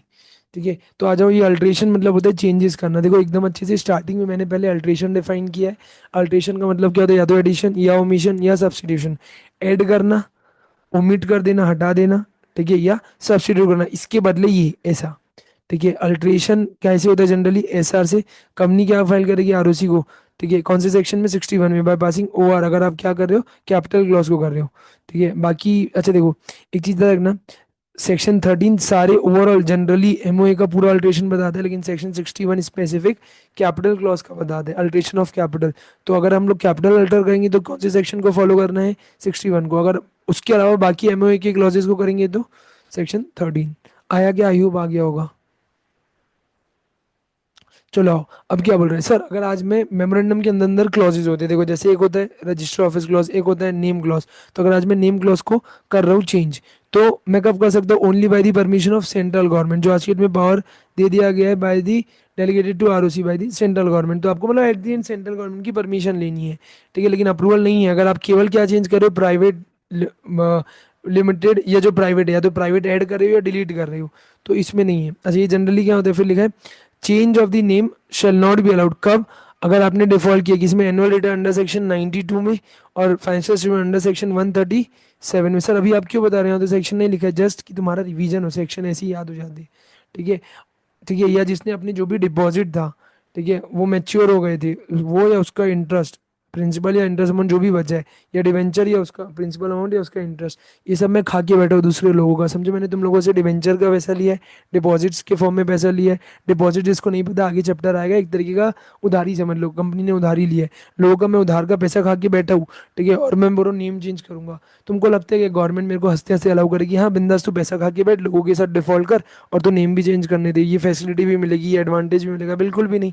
Government will not allowed. समझ में आ रहा है, तो वही चीज़ यहाँ पे लिखी है आपको। अगर केवल आप अप्रूव चेंज करने वाले, no approval if the only change is addition deletion of the word, ये तो हो गया। इसके अलावा अगर आप चेंज ऑफ नेम अलाउड नहीं हो, अगर आपने annual return, financial statement, deposit, debentures, इसका पैसा खा के रखी हो, ये इसका डिफॉल्ट किया है, तो they will not allow. Next है चेंज इन रजिस्टर ऑफिस, कर सकते हैं क्या, हाँ। अब देखो उसका डेप्थ प्रोविजन है, जो ऊपर नहीं बता रहा था कि मैं बताऊंगा, तो वो यहाँ पे आया है।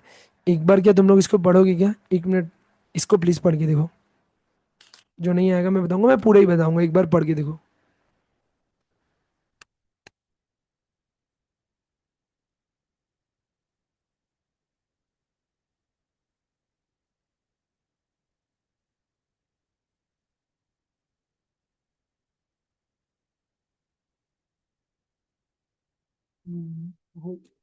स्क्रीन ब्लर है क्या, आ, मेरी तो क्लियर है यार, मतलब मैं ना यहाँ पे सामने पे भी देख रहा हूँ, इसलिए तुमको मैं ऐसा टेढ़ा दिख रहा हूँ। तो मैं सामने पे भी कंटिन्यूस वॉच करते रहता हूँ कि मेरी स्क्रीन और सारा क्या चल रहा है। मुझे एक्चुअली सही लग रहा है, एक बार रिफ्रेश करोगे क्या, नहीं तो अगर मैं किया तो।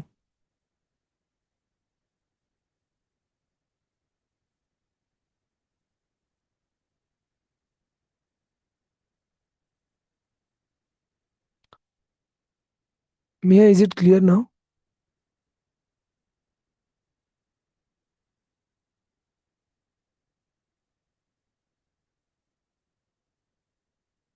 Thank you.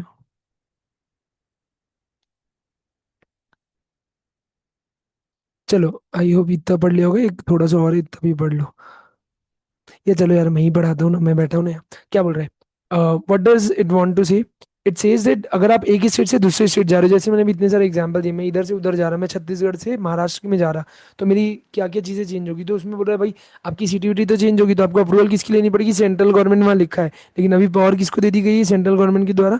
आरडी के पास पावर है कि वो अप्रूवल देता है, कौन से फॉर्म में आपको एप्लीकेशन देना है, INC 23 में। ठीक है, क्या क्या बताना है उनको, मेमोरेंडम जो भी आप चेंज करो, साथ साथ विद अल्ट्रेशन तब तो लोग चेक करेंगे। इसके अलावा मिनट्स बुक का कॉपी, सबको पता है कि मिनट्स बुक क्या होती है। मिनट्स बुक जो डिफाइंड होती है सेक्शन 118 में, ये क्या बताती है सर, कि भाई कंपनी में जो मीटिंग होती है, अप्रूवल होता है रेजोल्यूशन का, तो उसके बारे में सारी चीज़ें यहाँ पे लिखी होती है। तो मिनट्स बुक की कॉपी, बोर्ड रेजोल्यूशन की कॉपी, पावर ऑफ अटॉर्नी की कॉपी।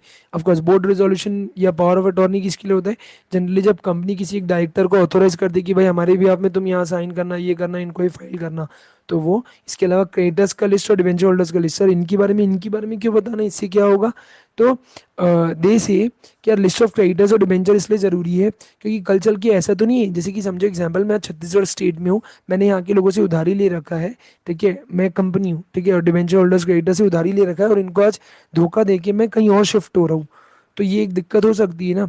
या इनके साथ अगर इनको दुख दर्द पीड़ा होगी जब मैं यहाँ से जाऊँगा, बिकॉज उन्होंने बिलीफ पे, फेथ पे, मैं उनकी आंखों के सामने था करके उन्होंने मुझे लोन दिया था ना, अगर मैं हट जाऊंगा तो इसीलिए फॉर अ सेफर साइड आपको ये बताना पड़ता है कि क्रेडिटर्स और डिवेंचर होल्डर्स का रीड साथ साथ आपको ये भी देना पड़ता है, अगर इनको कोई ऑब्जेक्शन वगैरह है या आपने इनके लिए कोई सिक्योरिटी रखी है, इनके लिए रीपेमेंट का आपने क्या बनाया है, सारा कुछ इनके बारे में बताना पड़ता है। इसके अलावा आपने जो स्टेट का चीफ सेक्रेटरी होता है, ये क्या होता है सर, एक one of the best IAS position होती है, जो जनरली जो चीफ मिनिस्टर्स वगैरह होते हैं ना उनको एडवाइस वगैरह करते हैं, एग्जाम्पल के तौर पे समझ लो, तो जो चीफ सेक्रेटरी पूरा एडमिनिस्ट्रेटिव वर्क देखते हैं गवर्नमेंट के अंदर में, ठीक है। तो वो लिखा है जो भी स्टेट का, जैसे समझो मैं छत्तीसगढ़ स्टेट का आरओसी के मतलब वहाँ रजिस्टर्ड हूँ, तो छत्तीसगढ़ से अगर मैं महाराष्ट्र जा रहा हूँ तो जो छत्तीसगढ़ स्टेट का सीएस होगा, मतलब चीफ सेक्रेटरी वाला सीएस होगा, ठीक है, जो चीफ सेक्रेटरी होगा उसको मुझे क्या देना पड़ेगा, ये बताना पड़ेगा कि मालिक मैं इधर से उधर जा रहा हूँ, मैंने सब सही किया, मैंने मेरे यहाँ के लोगों के साथ कोई गलत या कुछ भी गलत नहीं किया, मतलब जो भी है मैं बता दूंगा। अब इनको भी कोई ऑब्जेक्शन होगा तो दे विल डायरेक्टली किसको बताएंगे, आरडी वगैरह को, तो जो भी है।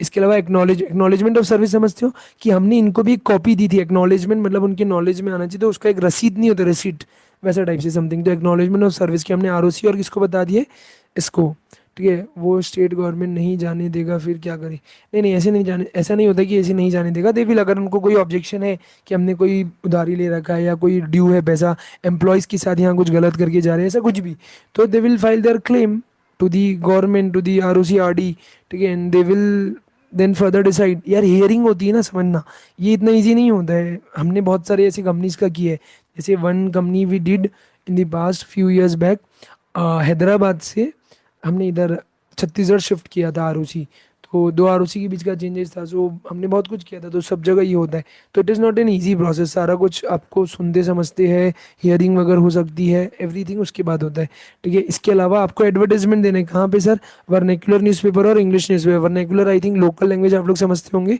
ठीक है, तो आपको कौन से फॉर्म एंड फॉर्मेट में NC 26 के फॉर्म फॉर्मेट में जैसे बताया गया होगा उस स्टेट में उसकी इंग्लिश लैंग्वेज और वर्नाकुलर लैंग्वेज में दे देना। इसके अलावा आरडी आपके एप्लीकेशन को कितने दिन में डिस्पोज ऑफ करेगा, मतलब खत्म करेगा 60 डेज के अंदर जहाँ से आपने इसको फाइल किया है।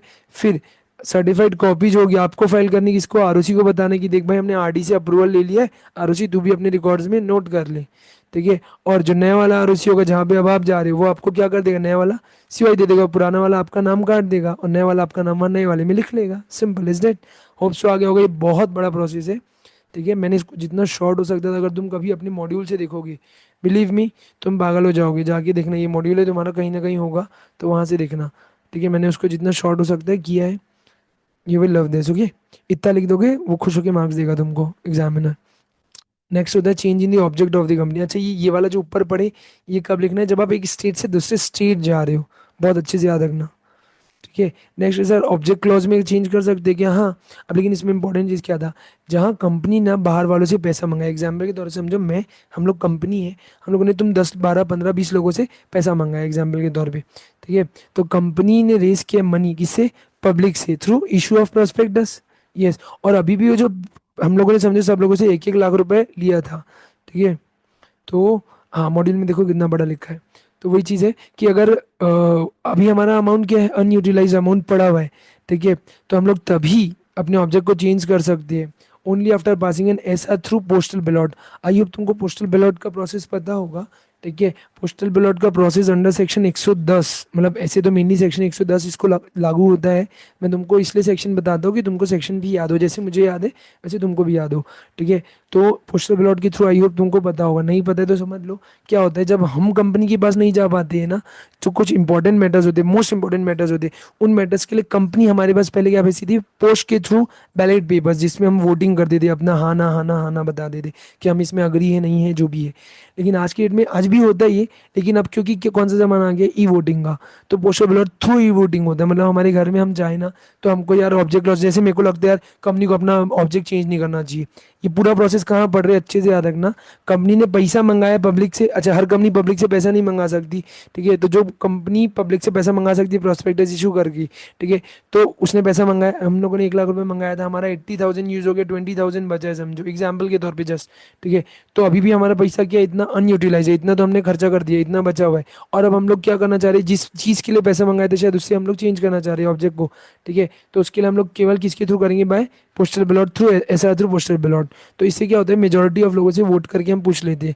फिर एडवर्टाइजमेंट कहाँ दोगे, न्यूज़पेपर में दोगे, एक न्यूज़पेपर इंग्लिश और एक न्यूज़पेपर वर्नाकुलर लोकल लैंग्वेज का, और अगर कंपनी की वेबसाइट है तो वेबसाइट में डाल देना। लेकिन सर समझो ना, जैसे अगर मैं डिसेंटिंग हूँ, मैं हाँ नहीं बोल रहा यार, मेरे को नहीं लगता है काम सही कर रही, तो मैं कौन सा शेयर होल्डर हो गया, डिसेंटिंग शेयर होल्डर्स। जो लोग उस ऑब्जेक्ट चेंज के साथ नहीं जाना चाहते, नहीं ये गलत करी कंपनी, ठीक है, तो उनको हमेशा क्या दिया जाएगा, अपॉर्चुनिटी टू एग्जिट, तू तेरा पैसा ले और निकल। कौन देगा उनको, प्रमोटर्स और कंट्रोलिंग शोल्डर्स। देखो क्योंकि इन्हीं की चलती है, तो यही लोग कंपनी में चला रहे, ये अपने हिसाब से। एग्जांपल अभी हम लोग कौन से बिजनेस में थे, रियल एस्टेट में। अभी हम लोग सोच रहे कि हम लोग ना एजुकेशन के बिजनेस में जाएंगे। तो अगर हम लोग ये शिफ्ट कर रहे हैं बिजनेस को, ऑब्जेक्ट को चेंज कर रहे हैं या एडिशन वगैरह कर रहे हैं जिसके बाकी लोग रेडी नहीं है, तो वो लोग को डिसेंडिंग बोलते हैं, and they will be given an opportunity to exit. By whom, by promoters और कंट्रोलिंग शोल्डर्स। मतलब आप ये मत लिख देना कि कंपनी देगी, कंपनी के अंदर मेनली ये लोग काम करते हैं, तो इनके थ्रू दिया जाएगा, प्रमोटर्स एंड कंट्रोलिंग शोल्डर्स। इसके अलावा रजिस्ट्रार क्या करेगा, सर्टिफाई करेगा registration on the alteration of the object with in a period of 30 days. और समझो आज हम लोगों ने ये सब कुछ कर लिया, तो हम लोग किसको बताएंगे, 30 दिन के अंदर आरओसी को, और आरओसी अपने रिकॉर्ड्स में क्या कर लेगा, वो चीज़ नोट कर लेगा, उसी को बोलते हैं रजिस्ट्रार सर्टिफाई कर देगा। होप सो आ गया होगा, ये भी अच्छा बड़ा दिया है। इसको मैंने जो काम की चीज़ें थी ना पूरी उसमें डाल दी है। ये नोट्स बहुत बहुत अच्छे हैं, अगर तुमको इजीली फास्ट रिवीजन करना है तो एक बार अगर तुमने डेप्थ में पढ़ रखा है तो। नहीं भी पढ़े तो इसमें सब चीज़ है, इतना लिख दोगे वो खुश हो जाता है examiner.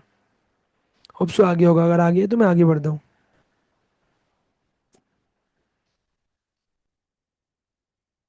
Great.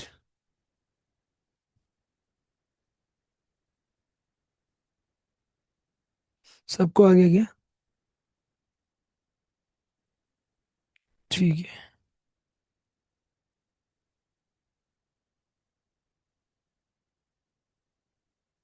Great, great, great. Okay, let's begin for the section 14. Section 14 talks about alteration of articles. Articles alter कर सकते हैं क्या सर? Yes, for sure. तो इसको करने के लिए क्या चाहिए सर? अच्छा एकदम अच्छे से समझना, ये एकदम इजी प्रोसेस में कुछ है ही नहीं।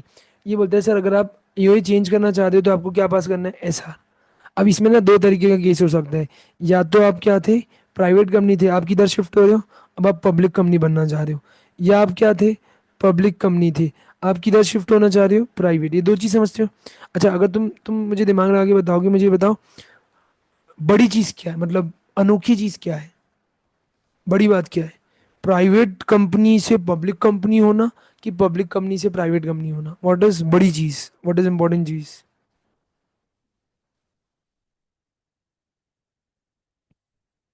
व्हाट पब्लिक क्या मतलब, किधर से किधर, प्राइवेट से पब्लिक होना इज अ बड़ा चीज, या पब्लिक से प्राइवेट होना इज अ बड़ा चीज।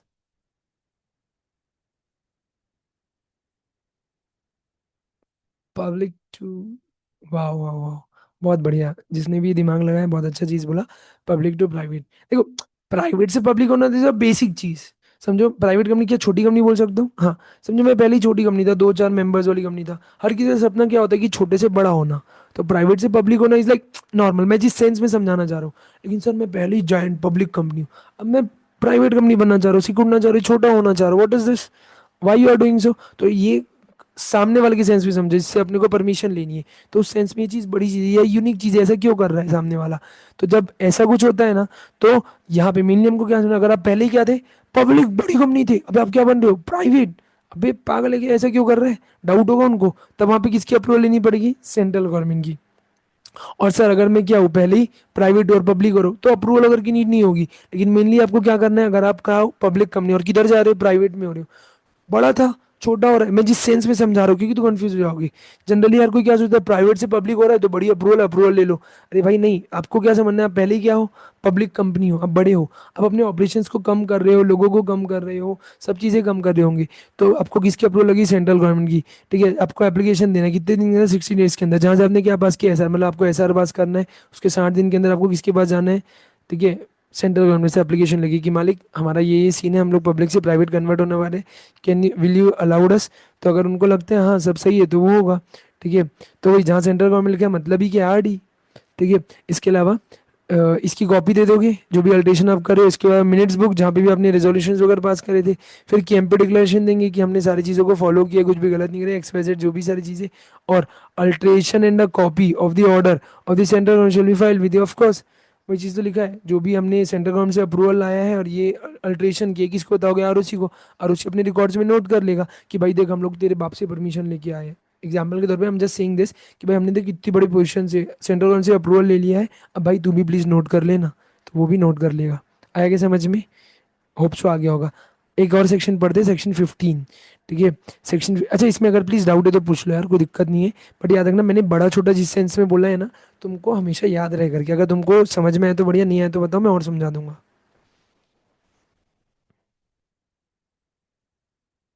बढ़िया।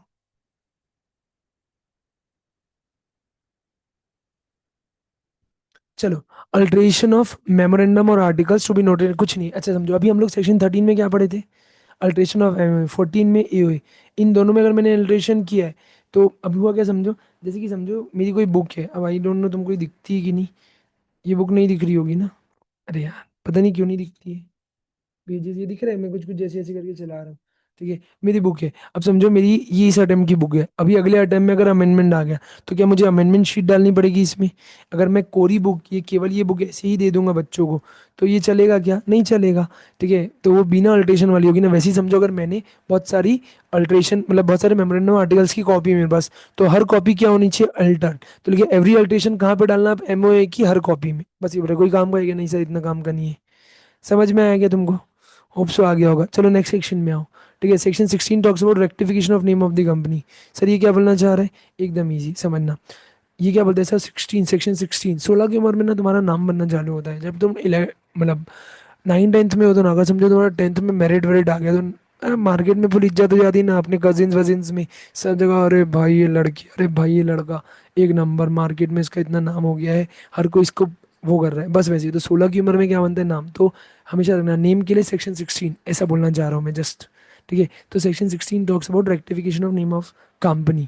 ठीक है, so what does it says, it says दो टाइप से, प्लीज अच्छे से समझना, यही अच्छा चीज़ है।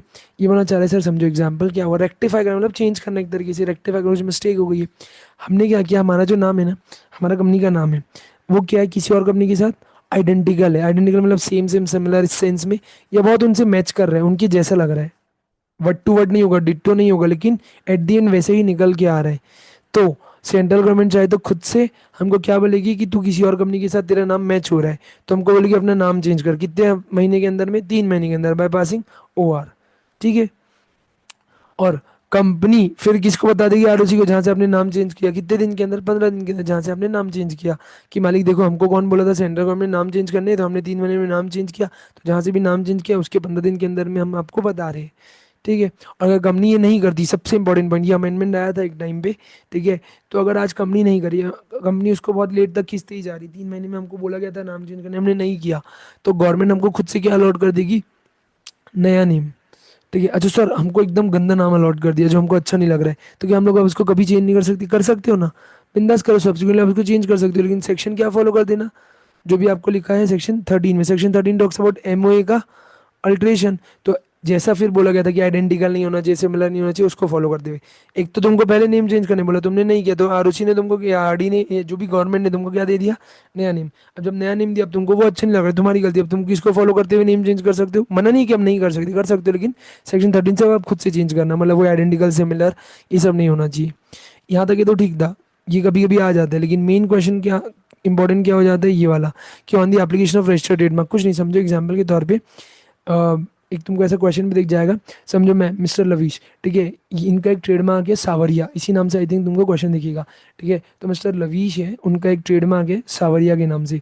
ठीक है, तो उस नाम को ना कोई है एग्जाम्पल के तौर पे मिस खुशी, ठीक है, उन्होंने क्या कर लिया, ये नाम से सावरिया, मैं एक रजिस्टर्ड ट्रेड अपना का धंधा चलाता हूँ, ट्रेडमार्क है मेरे पास, रजिस्टर्ड प्रोप्राइटर हूँ मैं ट्रेडमार्क का, मेरे सावरिया ट्रेडमार्क को मिस खुशी ने अपने नाम से सावरिया प्राइवेट लिमिटेड या कोई ऐसे नाम से चालू कर लिया, जो कि मेरे ट्रेडमार्क का इन्फ्रिंजमेंट हो रहा है, आपने मेरे साथ गलत किया। तो मैं कितने साल के अंदर, 3 साल के अंदर किसको एप्लीकेशन दूंगा, सेंट्रल गवर्नमेंट को। सर 3 साल कहाँ से, जहाँ से कंपनी बनी है।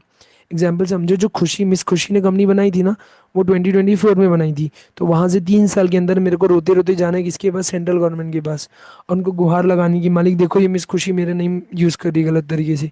ठीक है, जो भी ट्रेडमार्क है वो, फिर सेंट्रल गवर्नमेंट को लगता है कि हाँ सही में क्या है, आइडेंटिकल या रिजेंबल कर रहा है आपका नेम मेरे ट्रेडमार्क के साथ, तो फिर कंपनी तुमको क्या बोलेगी, मिस खुशी को क्या बोलेगी, मतलब कि जो भी कंपनी है ना, कि अपना नाम क्या करो, चेंज करो। और कंपनी फिर कितने महीने के अंदर करेगी, 3 महीने के अंदर, बाय पासिंग ओवर। प्लीज ये 3 महीना 3 साल याद रखना, 3 महीने, कई सारे बच्चे पता नहीं क्यों कंफ्यूज हो जाते हैं, बट ये 3 महीना 3 साल है। जो भी इंपॉर्टेंट चीज़ थी ये थी। तुम जाओ मॉड्यूल बुक कहीं से भी मैच करो, इससे बेस्ट तुमको नहीं मिलेगा। These are answer writing points, ये अगर आ गई तुम्हारे उसमें आंसर्स में, इसके अलावा तुमको और एक्स्ट्रा बहुत कम चीज़ों की नीड होगी, बस ये लिख दिया अच्छा, कोर क्रंच पॉइंट ये है। ठीक है, इतना लिख दो, सामने वाला एग्जामिनर खुश हो जाता है। आया क्या समझ में, होप सो आ गया है तो मैं आगे बढ़ूंगा, नहीं तो नहीं बढ़ूंगा, बिंदास और बढ़ा दूंगा।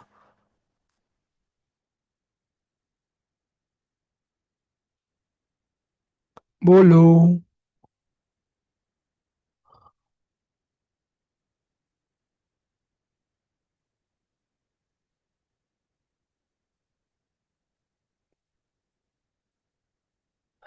Shall I continue more or shall we continue from tomorrow? Whatever you guys say.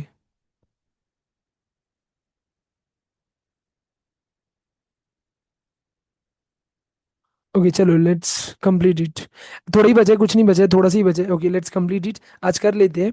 Then होगा तो हम लोग और उसको आगे प्लान करेंगे। चलो आज कंप्लीट कर लेते हैं, कुछ नहीं है। सेक्शन 17 सर 17 में खतरा होता है, क्या होता है भाई, देखो अगर समझो आज की डेट में अगर तुमको तुम्हारे मेंबर्स क्या बोलेंगे, ए कंपनी हमको हमारा एमओए दिखा, हमको हमारा ये दिखा, तुमको थोड़ा सा 2 मिनट के लिए डर लगेगा।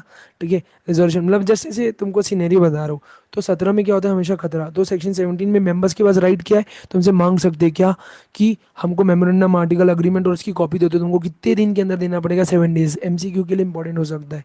सेक्शन 17 में और है, कभी कभी कम इतने से लाइन के लिए इंस्टीट्यूट क्वेश्चन भी बना सकती है 4 नंबर का, तो प्लीज़ बी अवेयर। ठीक है, सेक्शन 17 स्टैंड्स फॉर 17 में खतरा। खतरा किस चीज़ का, अगर समझो आज के डेट में एग्जाम कभी कभी होता है ना, तुम्हारे घर में होता होगा कि कभी कभी संडे का दिन है, मम्मी पापा कोई तो भी तुमको बोले जा अपनी ये वाली कॉपी लेके आ, मैथ्स की कॉपी लेके आ, हमको चेक करना है, और तुमने ना ही कॉपी बनाई है, ना कॉपी तुम्हारे पास है, ना कुछ है, तुम्हारी कितनी फटती होगी, कितना डर लगता होगा, सेम बस वैसे ही समझ लो एग्जाम्पल के तौर पे। तो 7 डेज के अंदर जो भी मेमोरेंडम आर्टिकल्स अग्रीमेंट की कॉपी हमको उनको सबमिट करनी है, जो भी वो हमसे मांग रहे हैं, क्योंकि वो हमारी कंपनी के मालिक है, मालिक को सब चीज़ देनी पड़ती है। आया क्या समझ में, एकदम इजी। 18 में क्या, कन्वर्जन, इधर से उधर, उधर से इधर, इधर से उधर, उधर से इधर, क्या होता है सर, मैं प्राइवेट से पब्लिक, पब्लिक से प्राइवेट अगर हो रहा हूँ, ठीक है, तो कन्वर्ट हो सकता हूँ कोई भी क्लास ऑफ कंपनीज में बाय अल्टरिंग में एमओए।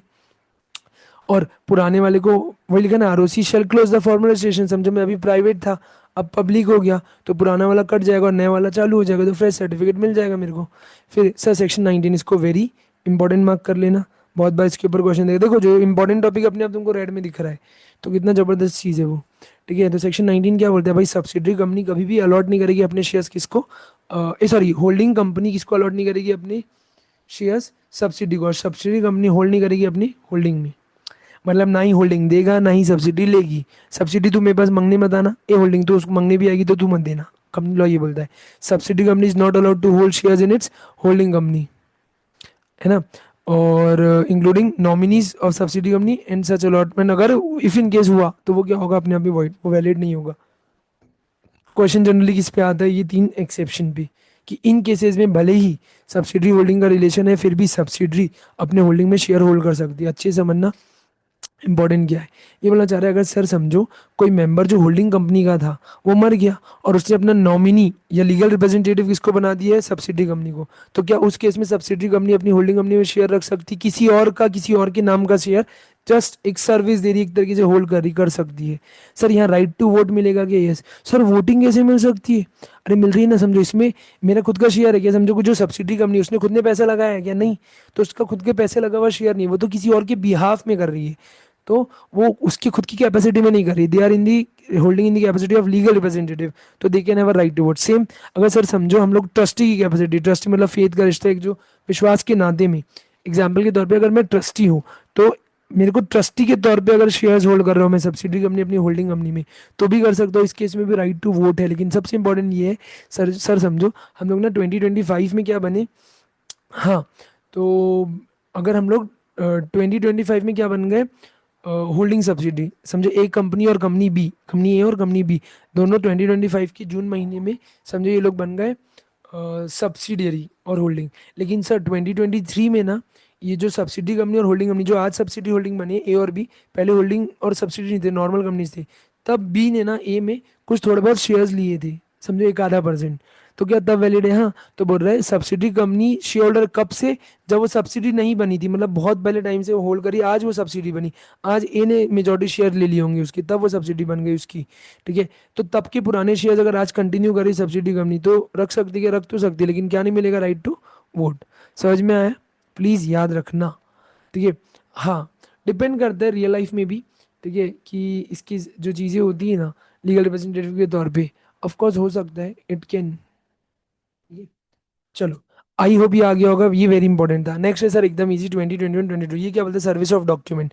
सर्विस ऑफ डॉक्यूमेंट मतलब कि अगर आज समझो कंपनी, अगर आज मैं यहाँ बैठा हूँ शेयर होल्डर और मेरी कंपनी है कहीं और, मुंबई में बैठी है, मेरे को उसको कोई भी चीज़ भेजनी है, तो मैं किसके थ्रू भेजूंगा?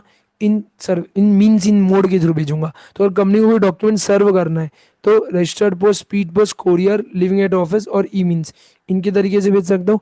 और डॉक्यूमेंट, अगर आज समझो डॉक्यूमेंट किसको भेजना है, कंपनी को भेजना है, किसको? या तो आरओसी को या मेरे को। समझो कोई मीटिंग का नोटिस भेजना है या आरओसी को कोई डॉक्यूमेंट सबमिट करना है, तो by post, by registered post, by speed post, bye courier, by living living it और ऑफिस और एड्रेस और ई मीन्स। आज के डेट में सबसे इंपॉर्टेंट क्या चल रहा है हर केस में? ई मीन्स, ईमेल के थ्रू हमको सब आ जाता है।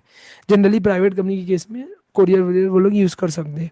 फिर मेंबर चाहे तो आपको क्या बोलेगा कि मेरे को एक पर्टिकुलर मोड से दो। एग्जांपल समझो कंपनी किससे दे रही थी? पोस्ट के थ्रू, मैं बोलता हूँ मेरे को कोरियर के थ्रू दूँ, तो उसके लिए मेरे को क्या देना पड़ेगा? स्पेसिफिक एक्स्ट्रा पैसे। समझो कोरियर से 20 रुपये एक्स्ट्रा लग रहा था, तो मेरे को 20 रुपये कंपनी को देना पड़ेगा। ठीक है ये।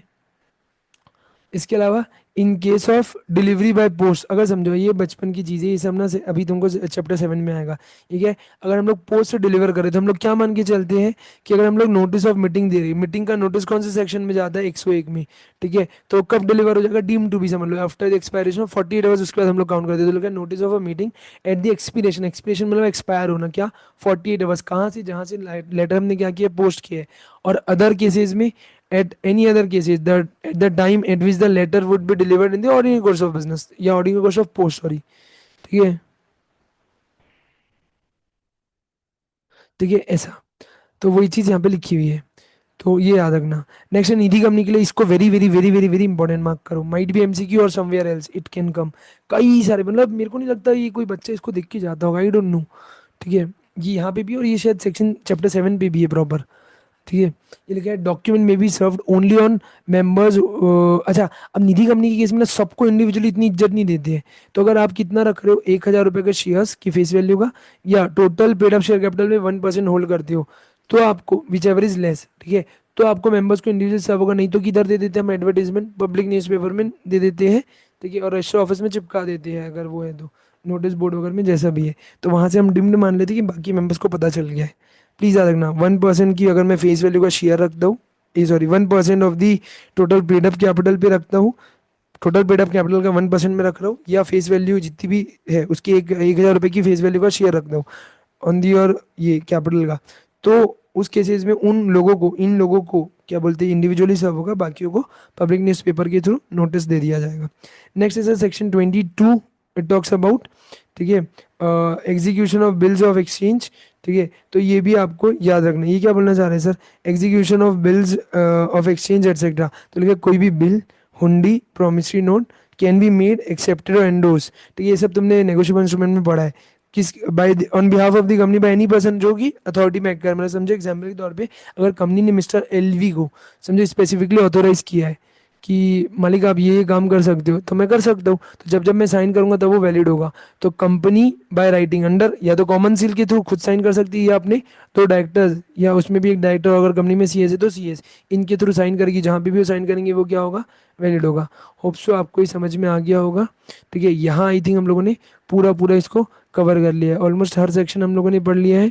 ठीक है, तो ये एक सेक्शन ये जो तुमको दिख रहा होगा 21 ऑथेंटिकेशन ऑफ डॉक्यूमेंट्स प्रोसीडिंग, वो इसके अंदर ही कवर होता है कि यस, जो भी जिसका भी पावर ऑफ अटॉर्नी या बोर्ड रिजोल्यूशन पास होता है, वो लोग कंपनी को कोर्ट में रिप्रेजेंट कर सकते हैं, कंपनी के बिहाफ में केस लड़ सकते हैं और डिफेंड कर सकते हैं, कॉन्ट्रैक्ट में एंटर कर सकते हैं, डॉक्यूमेंट डीड्स में साइन कर सकते हैं जो प्रॉपरली ऑथेंटिकेटेड है। तो डिपेंड करता है कैसे ऑथेंटिकेशन होने वाला है। होप से आपको समझ में आ गया होगा। ये भी सारे पॉइंट्स थे, अगर किसी को कोई भी डाउट होगा तो बिंदास दे के आस्क। ठीक है, होप सो ये तुमको समझ में आया होगा, है ना। कोई रिकैप इसका हो सकता है कभी और एक बार और अच्छे से कोई रिकैप कर लेंगे, कहीं कोई डाउट होगा बिंदास तुम लोग मुझे, अगर यूट्यूब में देख रहे हो तो कमेंट्स में पूछ लेना, है ना। जहाँ से भी जैसा भी देख रहे हो you guys can ask me. Hope so आज के लिए इतना बहुत होगा। Will meet in the next lecture. हाँ, एक और इम्पोर्टेंट चीज़ चलो मैं बता दूंगा, बट अभी के लिए इतना बहुत है। ओके, चलो बाय।